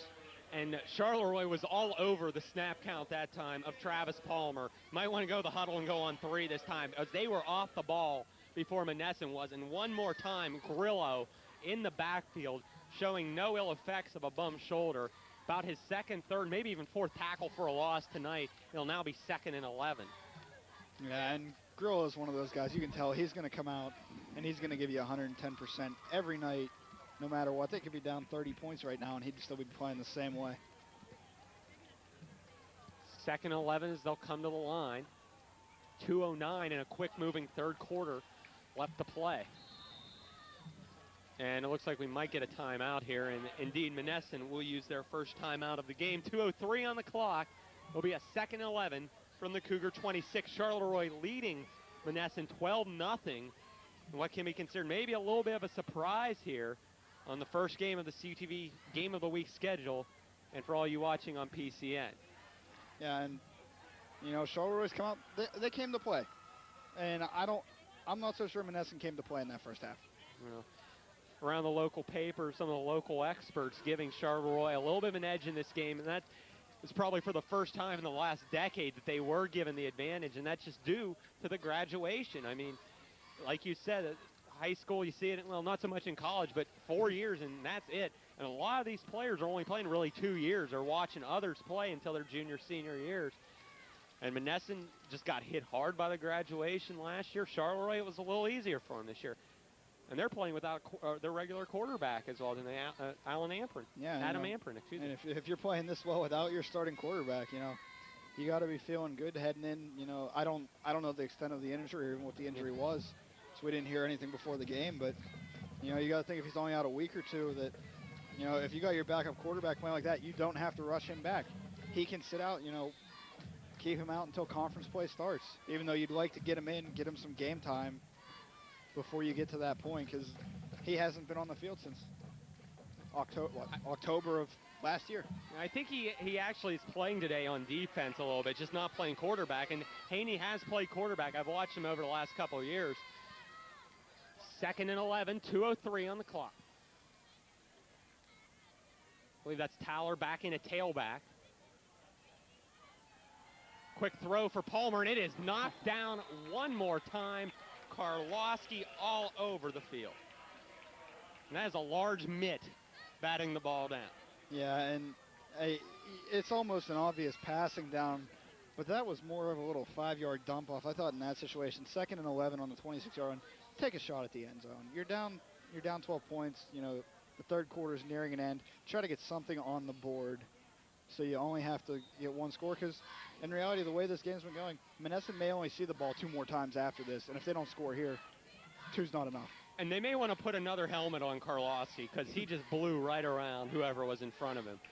3rd and 11 from the Cougar 26. The best scoring chance of the night so far for Monessen. Split backs. Little bootleg. Palmer's going to run it, and he's going to get the first down as he is wrapped out of bounds inside the 15 at the 13-yard line. Tough play there by Travis Palmer, putting his head down and picking it up. Yeah, nice blocking up front by Askew and Tower by the two backs, really just, showing the fullback position there, clearing the way, getting him the room to get the first down. That was Tower's block that sprung him, really. And there's Amprin there, 23, with the hit. 1st and 10 from the 14. They can pick up another first down. Well, and I would think in this situation, you might want to take a shot at the end zone. They're going split receivers, split backfield, but I think you might want to take a shot at the end zone. Have one of your backs come out of the backfield and just streak. 1:28 to play, 3rd quarter. They give up the gut. Spinning down on the play was Askew. Good surge there by the Charleroi line, number 65 for the Cougars. Ethan Randamel was the first one there, and Karlowski gets his name called one more time. Yeah, and you can hear the coaches beside us. At least I can hear them. They're yelling. Somebody had missed their block, and I don't know if it's a missed block or Karlowski just blowing through the block. I mean, he's another guy that showed up to play tonight. Will now be 2nd and 12 after a 2-yard loss. Clock now at 50 seconds, under a minute to play, as Palmer does some redirecting in the backfield.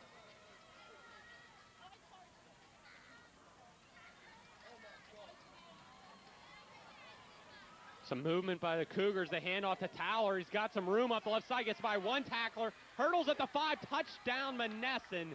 Nice individual effort by Dan Tower, skipping over a couple tackles on the right side, and the Greyhounds cut into the Cougar lead. And Ben, I'm not sure if Tower didn't change the direction of that play. Charleroi had started to stack the left side of the Monessen line, expecting the play to go left, and Tower went back right. I don't think the play was designed to go that way. I mean, that was the how you want to put it? That was the short side of the field. Real improv there. Only a guard and a tackle over there.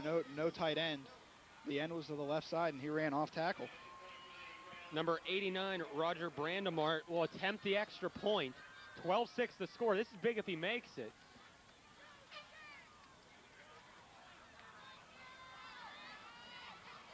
Not really any wind out there. Good snap, good hold. Kick is up, lined through, and good. So Monessen adds the extra point, and they are within a touchdown of this lead. Charleroi 12, Monessen 7. It's going to be a close one. 26 seconds left to go here in the 3rd quarter. You're watching the high school game of the week on CUTV and PCN.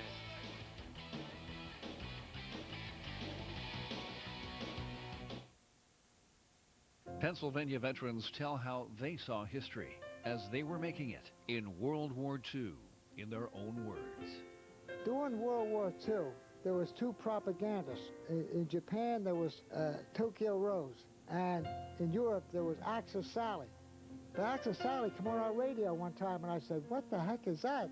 And she says, "We know where the USS Brooklyn is," she says, "and any time of the day that we want to, we can blow you right out of the water." Now, that's pretty scary.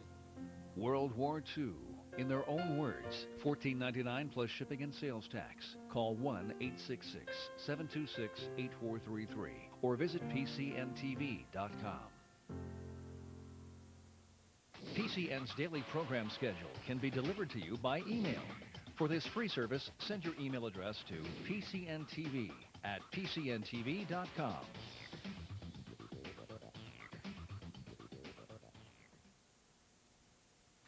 12-7, Charleroi leading Monessen now by only 5.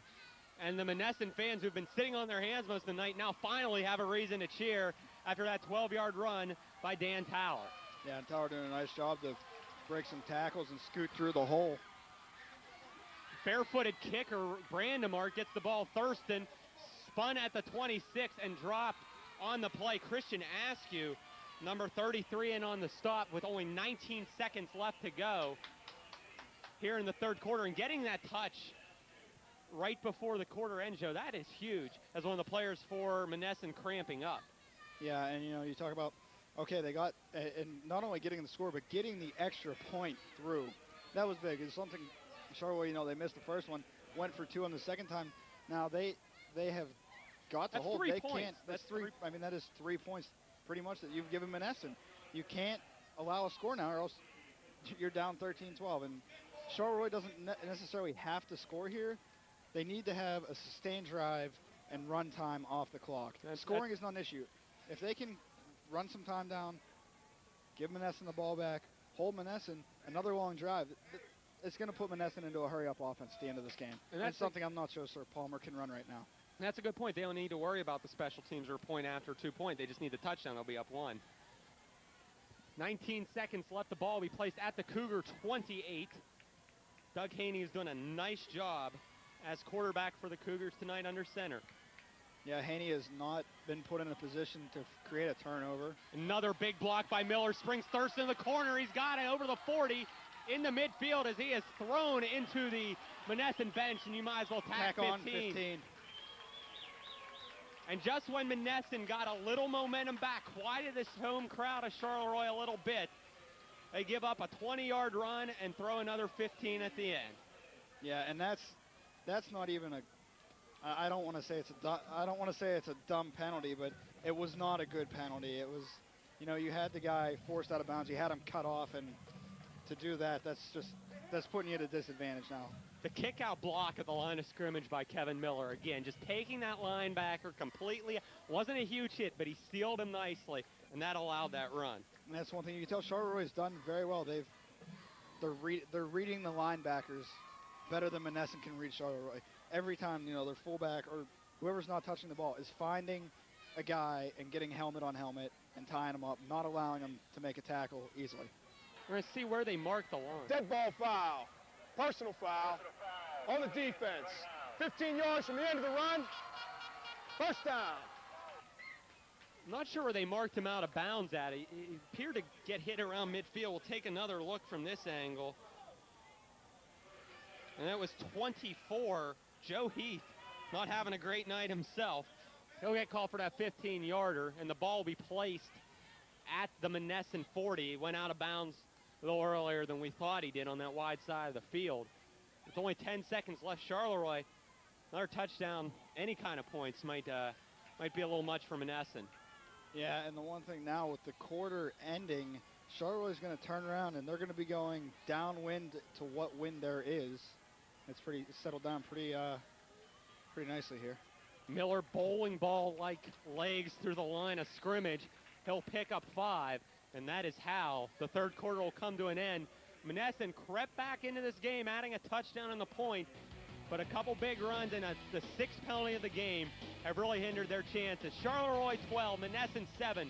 The fourth quarter coming up on the CUTV and PCN High School Football Game of the Week.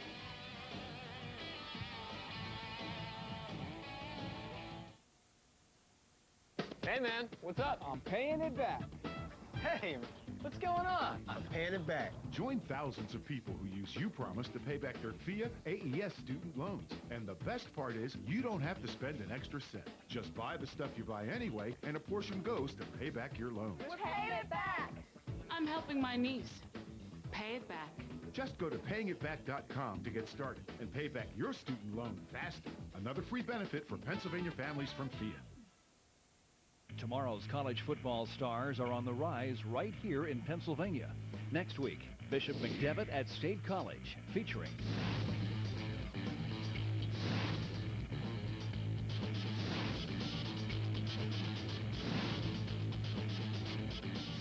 Bishop McDevitt at State College, Friday night at 7. Also, Downtown West at Allentown Central Catholic, Saturday night at 7. Fourth quarter begins with the Cougars ahead 12-7 over Monessen, and driving down the field one more time. It'll be 2nd and 5 from the Monessen 35-yard line. Ben Slazek with Joe Rubel.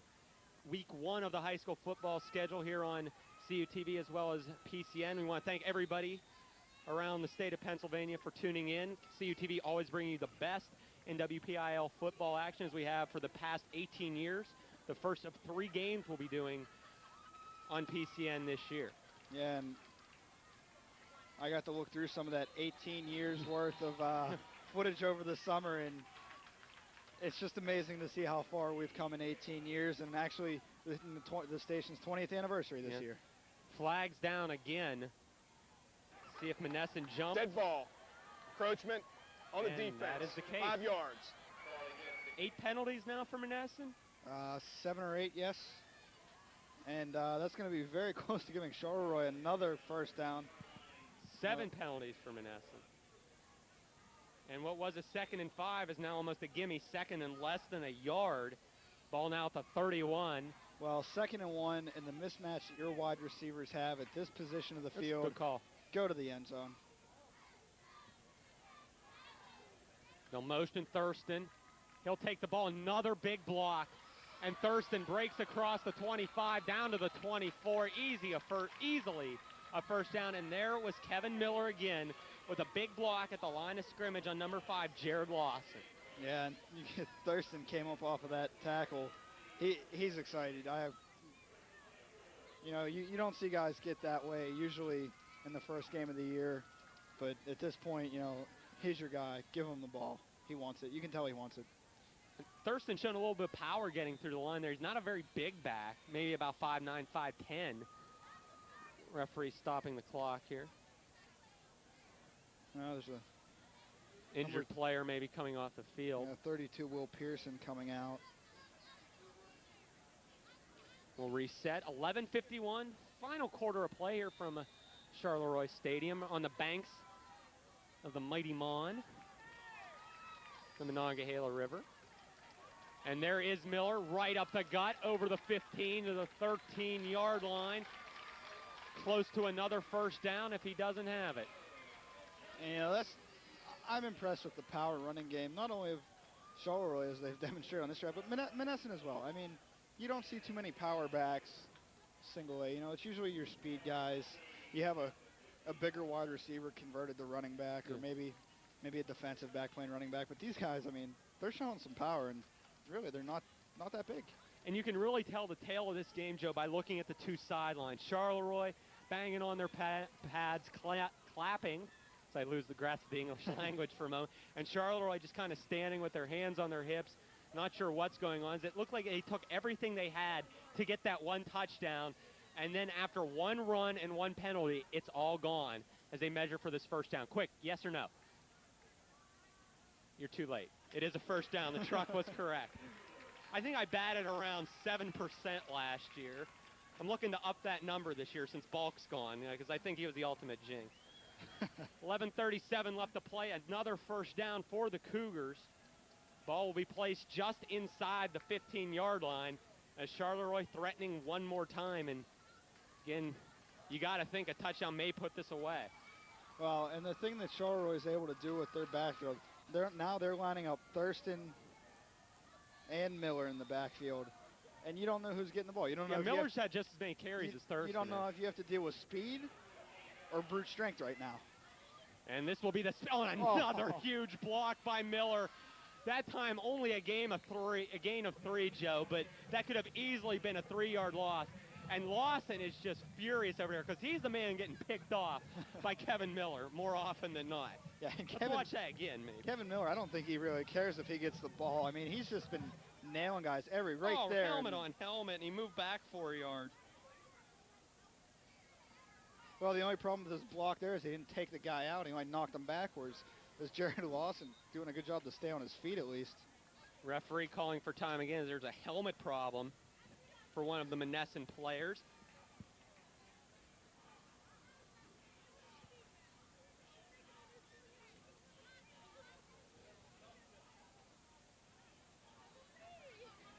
Clock shows 2nd and 8, 2:55 to play. Oh, you're going to get Miller all by himself in the backfield. Thurston back in that wing-back formation along with 44. Grillo back in the game. And fumble ball on the ground. Nice job covering up there by the Charleroi quarterback, Haney. And one of the few mistakes they made with the football. You think the Thurston fumble, but other than that, considering the conditions today, humid, sticky, and wet, it's been very fortunate Charleroi hasn't turned the ball over more. Yeah, and, really, okay, you backed yourself into a 3rd and 12, but they came in, this drive only lasting about, approaching 3 minutes now, but either way, you're going to keep Monessen deep in their own territory, even if you turn the ball over here. It'll now be a 3rd and 12 situation for the Cougars. Cougars need to get to the 4 for that first down. Haney will throw. Got plenty of time. He's looking wide open in the end zone. Touchdown, Mudrick. The second TD pass of the game for Haney. And that was great pocket presence. And another touchdown for the Cougars puts them ahead 18-7. And, Ben, I think that might be my favorite passing pattern in football. You line 2 guys up on the outside. You have them cross in the middle. If Mudrick wasn't there, Basil was there to get that ball. And, you can't cover 2 guys when you got to worry about your defensive backs running into each other, and that's Mudrick's second of the night. Both just perfect routes. And that was an absolute rope thrown by Haney as well, right into the chest. They'll attempt the point after. Mudrick looking to add all the points on this score. Haney will hold, I believe. 9:55 to play. This is a big extra point to make it a 2-score game, and a flag is down. The kick was good. And it's looking to be that he's going to back up 5 yards and try again.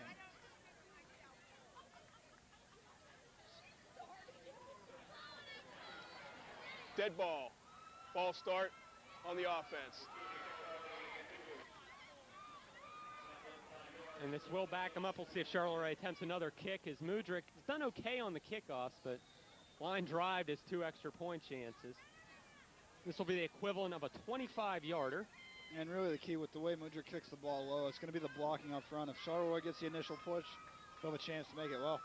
No chance. Well, he did get it off, and I think he got it through. No, just off to the left. A great job by Haney to get that ball down. Unfortunately, the result wasn't what they wanted, but they will take the 6 points. Charleroi 18, Monessen 7, 9:55 left to play in the battle for the bridge. We'll be back on CUTV and PCN.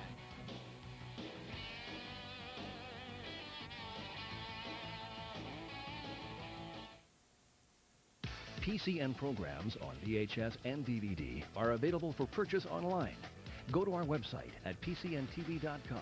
Click on PCN Store and browse through hundreds of program titles, tours, books, profiles, Gettysburg Battlefield walks, PIAA championships, and PCN merchandise, all in a safe, secure shopping environment. Visit the PCN Store at PCNTV.com today. There's one subject that everybody has something to say about: the weather. When you venture outdoors, you want to be prepared for whatever nature has in store for you. And if you're traveling around Pennsylvania, you need more than a local forecast. That's where Weather World comes in. The team at Weather World brings their years of experience together to tell you about the weather conditions all over the state, every weekday. Weather World, weekdays at 5:45 p.m. on PCN, only on cable. 18-7, Charleroi ahead after Doug Haney's second touchdown pass of the game. This one to Adam Mudrick, an 18-yard strike right over the middle to give the Cougars an 11-point lead. Coupled with a couple turnovers on the game for Monessen, they have a long road ahead of them for the defending co-champs of the Tri-County South. Mudrick's going to squib it, and this will be fielded by Towler, and he avoids one tackle to 21. He's got a little bit of a seam. It looks like he tripped over his own man's feet before he's dropped to the 35. Towler, a nice job making chicken salad out of, Yeah. And Towler, turning his first half around, forgetting about it. I give him credit for getting just the poor play out of his head. I mean, physically, yeah, the kid's fit to do it, but, that's the thing is, can you get it out of your head? And can, mind over matter is basically what it comes down to. And there's still a long season ahead of both these teams. 9:47 left to go in this one. Again, Charleroi up by 11. Ball will be placed at the Greyhound 35. Travis Palmer under center. Has attempted only one pass in the second half, and it was knocked back into his face by Karlowski. And one thing Charleroi cannot do now at this point is to sit back. They need to keep up and they need to keep after the ball like they've done all game. Askew turns ahead for about 6. Second and 4, second and long 4, second and 5 coming up. Yeah, and a lot of times you'll see, what I'm talking about is you'll see teams drop back into that prevent defense, which I think is the worst, one of the worst defensive schemes in football. Especially at the higher levels where teams can, better players, better quarterbacks can pick you apart. Oh yeah, but even at this level, I mean, I just don't find it effective. There's ways to beat it no matter what level you're at, and Charleroi needs to keep attacking the ball. They need to be aggressive on defense like they've been all night. And if they do that, I'm not sure Monessen, with 9 minutes, Monessen can put 2 scores on the board. Well, if they can get a couple big pass plays here, something quick, they still have a chance. They'll get a quick handoff here to Askew, fighting for some yardage, but he'll end up about a yard short. Great job on the play. I believe that was number 42, Brent Pelzer, who grabbed a hold of the left leg and just wouldn't give up the paw there, so to speak, of the Greyhound running back. Thank you. Yeah, and at this point, it's 3rd and 2, 3rd and 3. Oh, they're going to mark it 3rd and 2. It's 4 down territory. Oh, absolutely. 8:33 now on the running clock. As the Charleroi cheerleaders and crowd still in this game, and all that momentum on the sideline of Monessen not with us anymore. It has floated down the mighty Mon. Palmer sets his team, again, taking a lot of time at the line of scrimmage as well. And it looks like the right side of the Monessen line moved, looking for their 8th penalty of the game. That was the right guard, 75, James Billick. Just, you know, he went on 3 and the whole team was going on 4 again, and that's going to back Dead him ball. up. 3rd and 7 Ball now. start on the offense. 5 and yards. again, with Monessen still losing, 3rd down. we keep harping on it, but that is probably the most likely reason for the way they played this game with the graduation. And you just can't get experience back in preseason. And this does not look like a 7-3 team from last year. No, it doesn't. It's almost a completely different team, I really. mean, you have a lot of underclassmen who are stepping into the starting lineup now, playing, seeing significant time on the field. And for the first time, that field does fight back. Gets Monessen's Dan Towler in the backfield. He'll lose about 2 more yards. It'll now be 4th and 10 after it was about 3rd and 1. It was 3rd and 2, yeah. And, you know, one thing, give credit to the grounds crew here, Charleroi. You know, the last couple years we've seen games here in the rain, and this field has been probably unplayable The for the term next few quagmire days. comes to mind.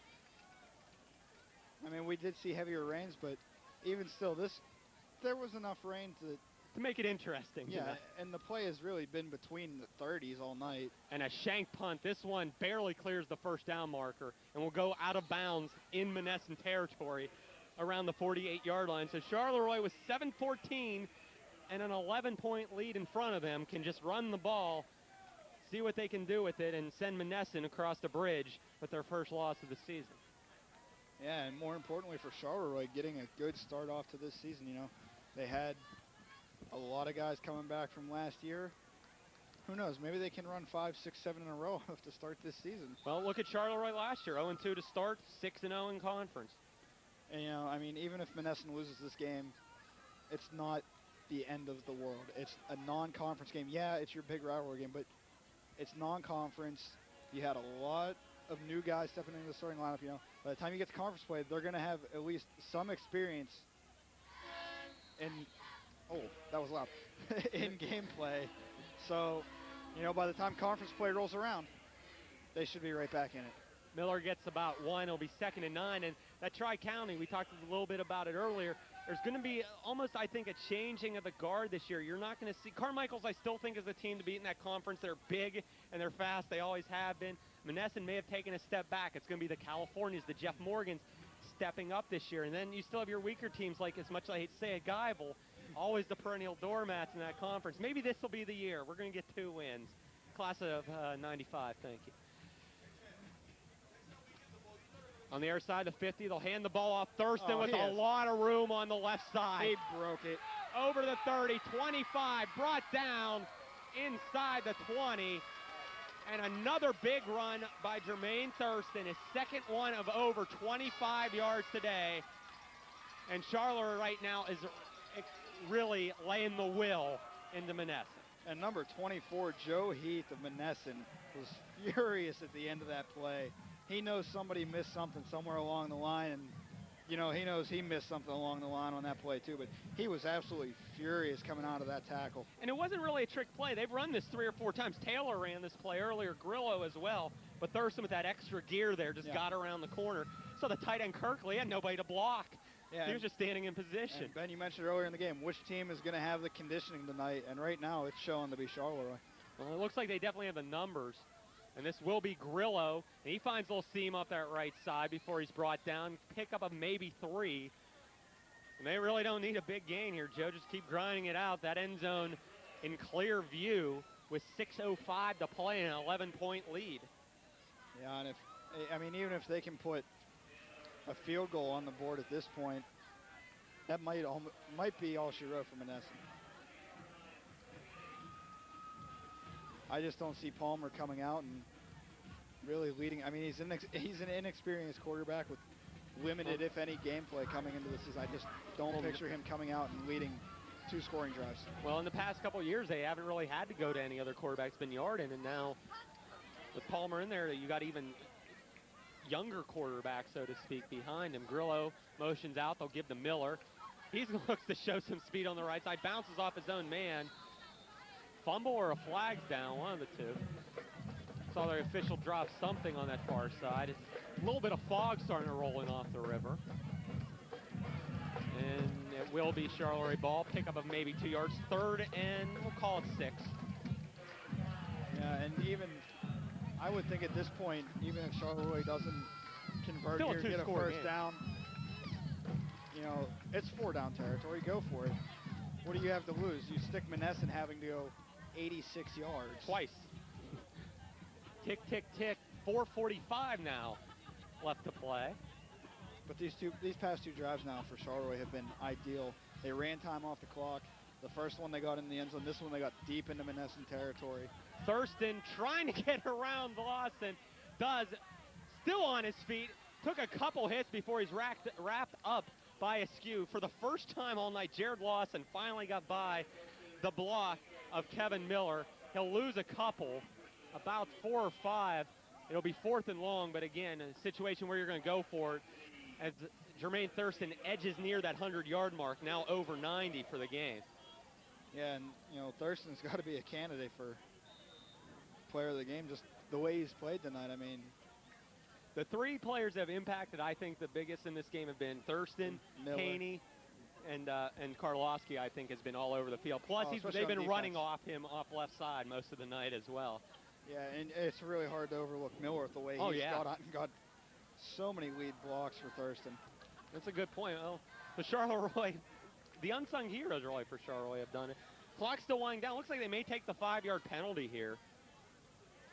That appears, and no, they're going to burn a timeout here with 3:31 left. That is their first. Both teams now with 2 timeouts remaining. 3:31 on the clock. 18-7. Charleroi leads Monessen here on CTV and PCN's high school football game of the week. Well, the spot's the 17-yard line here. You have a 4th and 12 situation, and Ben, pay attention to this. What do you think of actually trying to push punt one down inside the 5-yard line? I mean, if you kick it into the end zone, you're only giving up 3 yards. If you pin them down there, you're really backing Monessen up against the wall with an offense that is almost incapable of throwing the ball tonight, and a running game that really hasn't done. I mean, if you look at the course of the game, they probably have 100, 130 yards rushing.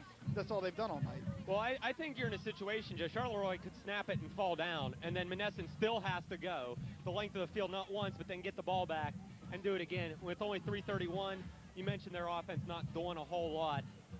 Charleroi pretty much has this game in hand unless, well, weird things have happened. I've seen a lot in my 4 years here, but I can recall a Seneca Valley high school game where they scored 3 touchdowns in the final minute and a half to come back and win a game. So, I mean, it can happen. I just don't envision it here tonight. And they'll have... And the same with the Monessen fans as they have filed out of here pretty handily by now. And it was quite loud. There's a lot of interaction between the two sides at halftime, for lack of a better word, and it had calmed down, but now it's been all Charleroi as you see the fans heading out. And they are going to throw the ball. Haney. Wide open in the end wide zone. open. He's got Randy Taylor with a nice scooping catch for the 6 points. The third touchdown pass of the night by Doug Haney, and Charleroi now leads 24-7, and that will do it for the Greyhounds. Oh, and Doug Haney has not been called upon very often here tonight to throw the ball, but when he has delivered bullet strikes to his wide receivers. 3:24 left, the 3-touchdown game. All she wrote. Charleroi starts the 2005 season off just the way they wanted, with a big rivalry win, their first time in several years. Well, and Charleroi also, you gotta look at coming into this game. Charleroi had that bitter taste in their mouth from the playoff loss here to Southside Beaver, and that's the last time they set foot on this field. So the guys that are returning this year, you don't like to lose home games as it is, but to lose back-to-back, what would be a playoff game and a season opener, that's just about as bad as it could get. Charleroi's going to burn another timeout as they didn't have the right personnel out on the field. Well, we have a minute to take a look at some of the upcoming games CUTV will be doing in the upcoming weeks. Next week, September 2nd, going back to the home of some of our staff members here, Peters Township at Bell Vernon. Big AAA matchup. Then we'll dip back into single A in the Tri-County South. The September 9th matchup, this is probably the most intriguing matchup on our schedule the rest of the way right here. This could be your Tri-County South champion coming out of the winner of this game. Carmichael's of California. And that game will be at one of our favorite places to do games, Booster Field, just up the road from California University. September 16th, Bishop Canevin at Best Center, another Black Hills game. September 23rd, we move up a couple levels, Norwin at Connellsville. And then September 30th, back to my hometown, Mount Pleasant at Uniontown. Charleroi set here, Mudrick attempting another extra point. Good snap, good hole, kick is up, and that kick is good. 24-7, Charleroi 25-7. All over the Greyhounds, 3:24 left. We'll be back with the rest of tonight's game on CUTV and PCN.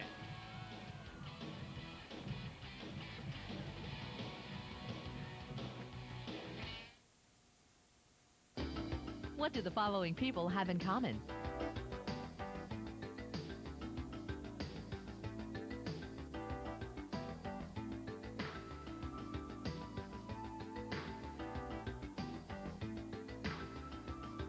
They're all from Pennsylvania, and they've all been featured on PCN Profiles. Pennsylvania Senate Majority Whip Senator Jeffrey Piccola, Sunday night at 10. Take a walking tour through Pennsylvania without taking a single step. PCN Tours does the footwork for you when we take you inside Pennsylvania's factories to show you how things are made. Just put yourself in the hands of a production expert and let them show you around. There are more things made in Pennsylvania than you think. PCN Tours, weekdays at 6 p.m. on PCN, only on cable.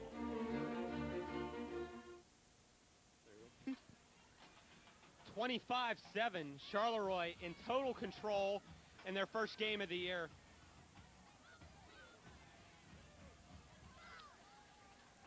Kickoff by Adam Mudrick will squib ahead, fielded through the hands of a couple Monessen players before it's picked up by Kershaw, and he's in a world of trouble as he's dropped near his 20-yard line. This will be a good chance for Charleroi to get some of their younger players into the game, as this Charleroi crowd is getting very excited. We're going to take a look at that last touchdown pass, and this was from Doug Haney to Randy Taylor. And that was just a bullet from Haney to Taylor, and Taylor doing a nice job really to get down low and get that ball. I mean, that ball was thrown where it was Taylor or it was nobody. There was no chance that ball was getting picked off. And good camera shot, and that's not you down there on the field for a change. Joe, for the last 3 years, has been our last 2 years. I haven't been here 3 years yet. Our last 2 years has been our on-field camera operator, and John McGuire down there tonight doing a very acceptable job in the weather, and I'm sure he has your approval, Joe. Yes, he does. I've been very impressed, Johnny McGuire, tonight. Monessen now with 3 minutes, 16 seconds to get something going here, something to build on. Quarterback Travis Palmer, who has not had the best debut as starting quarterback, will drop back. He looks to throw out into the flat, and that's nowhere near his intended receiver. Number 86 is not on our roster. He'll step second down. This gives this gives Palmer a chance to get out and at least throw the ball. One thing, you know, he hasn't done much of tonight. You know, the game's basically over at this point. You just got to kill off the last 3 minutes and change off the clock. But let Palmer throw the ball. Let him, you know, at least get his feet wet throwing the ball, looking at different, you know, defensive schemes.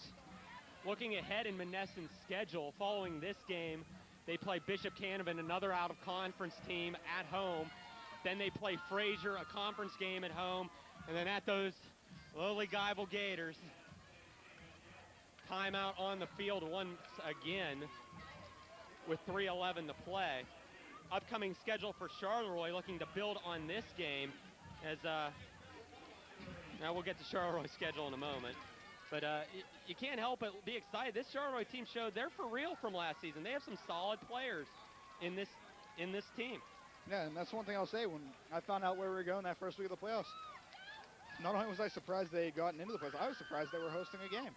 Charleroi playing Monessen tonight. They are at California next week, then a home game against Best Center, and then at Fort Cherry. So they do have some work, and Fort Cherry always a pretty good team, and Best Center, they were a pretty good team last year. And they did not lose that many people. I'm pretty sure they're returning their quarterback and their running back from last year.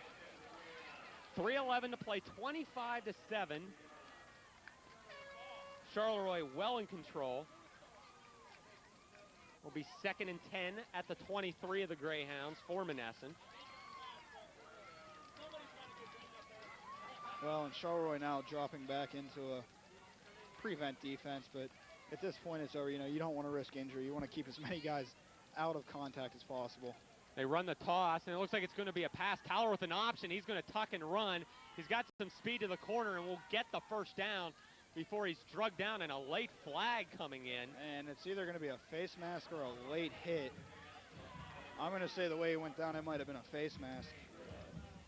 Dave Grillo was over there. Our referee, Al Marcinzi.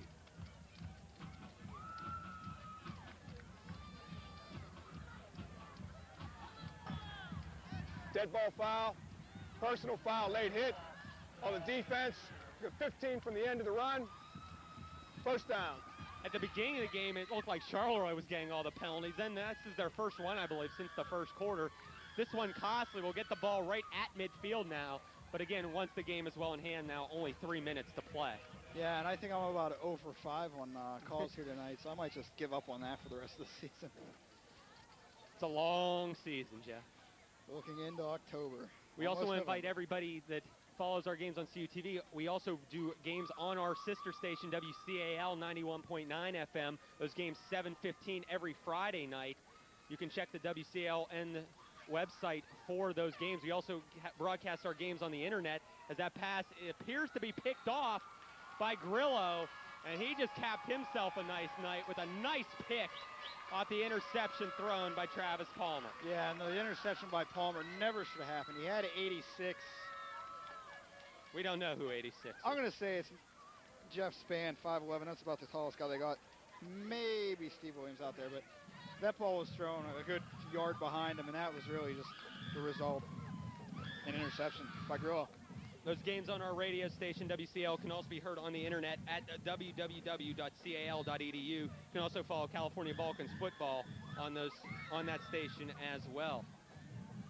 Charleroi will now take possession at midfield, 2:38 to play, protecting a 25-7 lead. And earlier we ran our CUTV game of the week schedule up till the end of September, looking into October. Southmoreland at Brownsville. Some of our crew's happy about that. Followed by Mapletown at Fraser, which Fraser's always a nice place to go. We've been there 4 or 5 times over the last couple years. And then back on PCN, October 21st, Elizabeth Forward at Ringgold, which should be a good matchup. You know, Ringgold, they've been rebuilding. They might be in a situation now where, who knows, they might actually be playing a meaningful game that time of year. And then we'll close out our season October 28th when the Whippeal starts their playoffs. Also look forward to high school roundup coming up in the upcoming weeks. Myself, John McGuire, Brian Herman from the Valley Independent will be in our CUTV studios every week breaking down 4 or 5 of the area's top games, as well as updating the standings and the scoreboards, our plays of the week, always keeping you informed of everything going around the WPIL. Check your local listings for that game. I also saw Charleroi bringing a couple of their players out. Thurston's out, Miller's out, their tight end's out as well. So you're going to see some new bodies in there for the Cougars. Yeah, and quite honestly, I was surprised Thurston even stepped foot onto the field after the last score. I mean, he is your go-to back on offense. New quarterback in the game is number 12, Brad Price. Number 42, Brent Pelzer is the back behind him. And at number 38, Alex Lukasevic lines up at the wing, along with 33, Chris McClendon. 2:38 to play. And it looks like it's going to be a 5-yard penalty. Dead ball. Against Charleroi. Illegal substitution on the defense. The 5 yards, still first down. Or against Monessen. Yeah, well, the inexperience showed all night from Monessen, and it's really starting to come through now as even Monessen's put some of their reserves into the game. And when you look at the roster for Monessen, their reserves are freshmen and sophomore. Now you take a look, they have some clean white jerseys out there now, and their defensive line does not look big at all.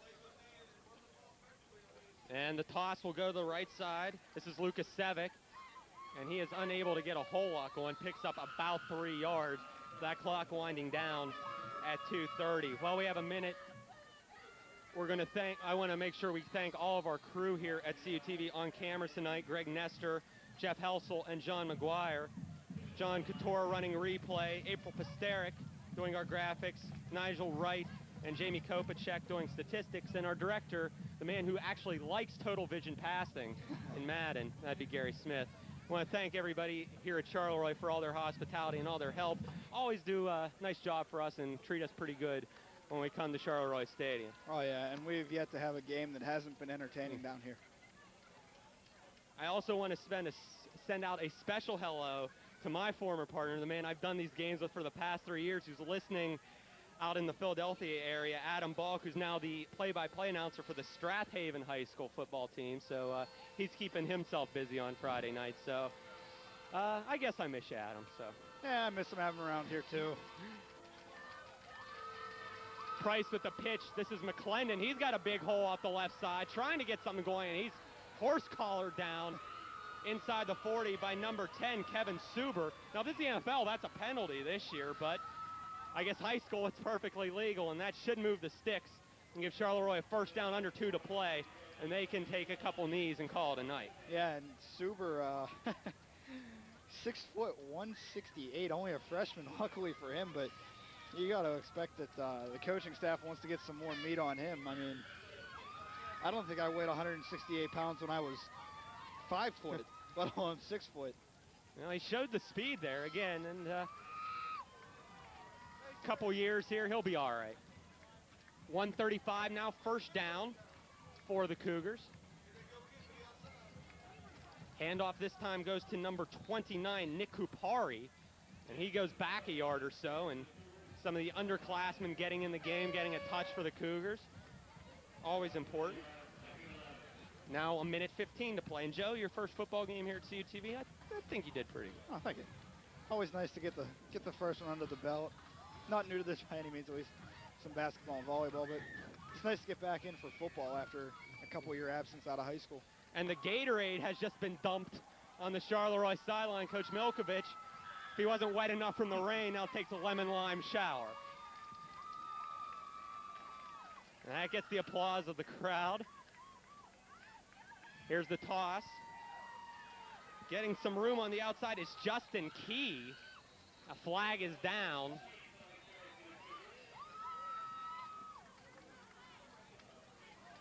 Flag is down. And one more time, this game would have been over probably about a half hour ago. Wasn't for some of these procedure penalties, but first game of the year, you expect that. Now 36 seconds to play. And I think one more knee might do it here, at least one more play. And really, I'm impressed the way Charleroi came out, you know. It looked like they got pushed around a little bit on that first series or two by the Monessen offense. Illegal formation, 6 men on the line on the offense, 5 yards. Yeah, if you would have predicted this game after that first series, you would think Monessen by about 28-7 or so, and just the opposite, quite frankly. Yeah, I mean, Charleroi really, it just looked like they came out. I mean, they were ready to play, but looks like they had a little butterflies, and they settled down quite nicely. I think it's actually harder to start a season at home than it is on the road because you have all those players, and there's another big run for the Cougars, number 43 for Charleroi. That is Scott Weaver, who laid a huge hit on special teams earlier in the game. Picks up about 20 there as we're inside 10 seconds, clock winding down, and Charleroi picks up their first win of the season, defeating Monessen 25-7, beating the Greyhounds for the first time in 3 years. Yeah, and really, over the last decade, you may be trying to change the tides of this rivalry, losing 9 of the last 11, but, picking up a victory here tonight and starting off the 2005 season the right way. Well, we want to thank everybody again for watching the Game of the Week here on CUTV, as well as everybody throughout the state watching on PCN. We'll be doing Elizabeth Forward and Ringgold later this season. I want to thank everybody at home for watching tonight. For the crew here at CUTV and for Joe Rubel, I'm Ben Slazek. Good night. God bless. We'll see you next time here on CUTV as Charleroi defeats Monessen 25-7.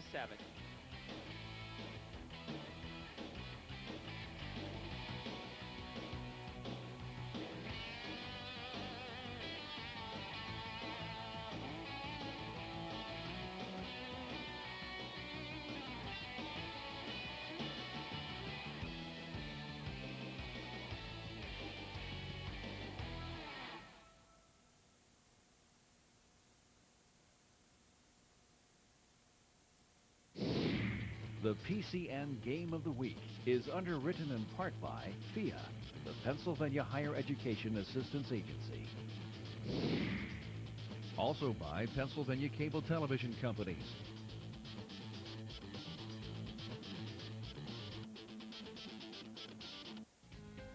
Pennsylvania has many faces.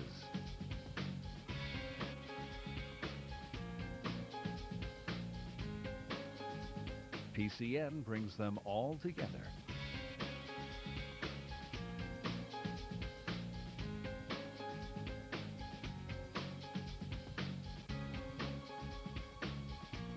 PCN, a television network for Pennsylvanians, only on cable. PCN's daily program schedule can be delivered to you by email. For this free service, send your email address to pcntv@pcntv.com.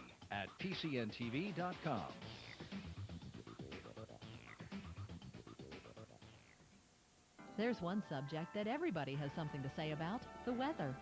When you venture outdoors, you want to be prepared for whatever nature has in store for you. And if you're traveling around Pennsylvania, you need more than a local forecast. That's where Weather World comes in. The team at Weather World brings their years of experience together to tell you about the weather conditions all over the state, every weekday. Weather World, weekdays at 5:45 p.m. on PCN, only on cable. Read any good books lately? Any about Pennsylvania? PA Books goes between the lines to bring you the faces behind the pages.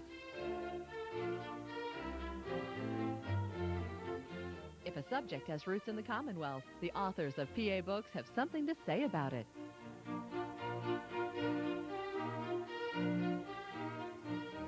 Sunday night on PA Books, the author of Amped, A Father's Backstage Pass, Sunday night at 9.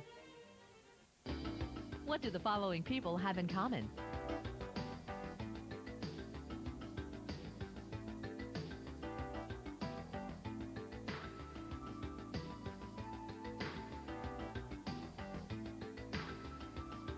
They're all from Pennsylvania, and they've all been featured on PCN Profiles. Pennsylvania Senate Majority Whip Senator Jeffrey Piccola, Sunday night at 10.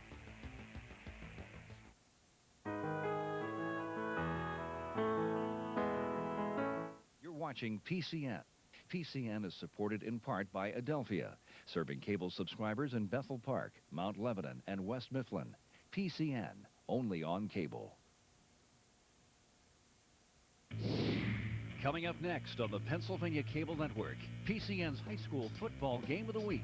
The Baldwin Fighting Highlanders versus the Mount Lebanon Blue Devils. The PCN Game of the Week is underwritten in part by PHIA, the Pennsylvania Higher Education Assistance Agency. Also by Pennsylvania Cable Television.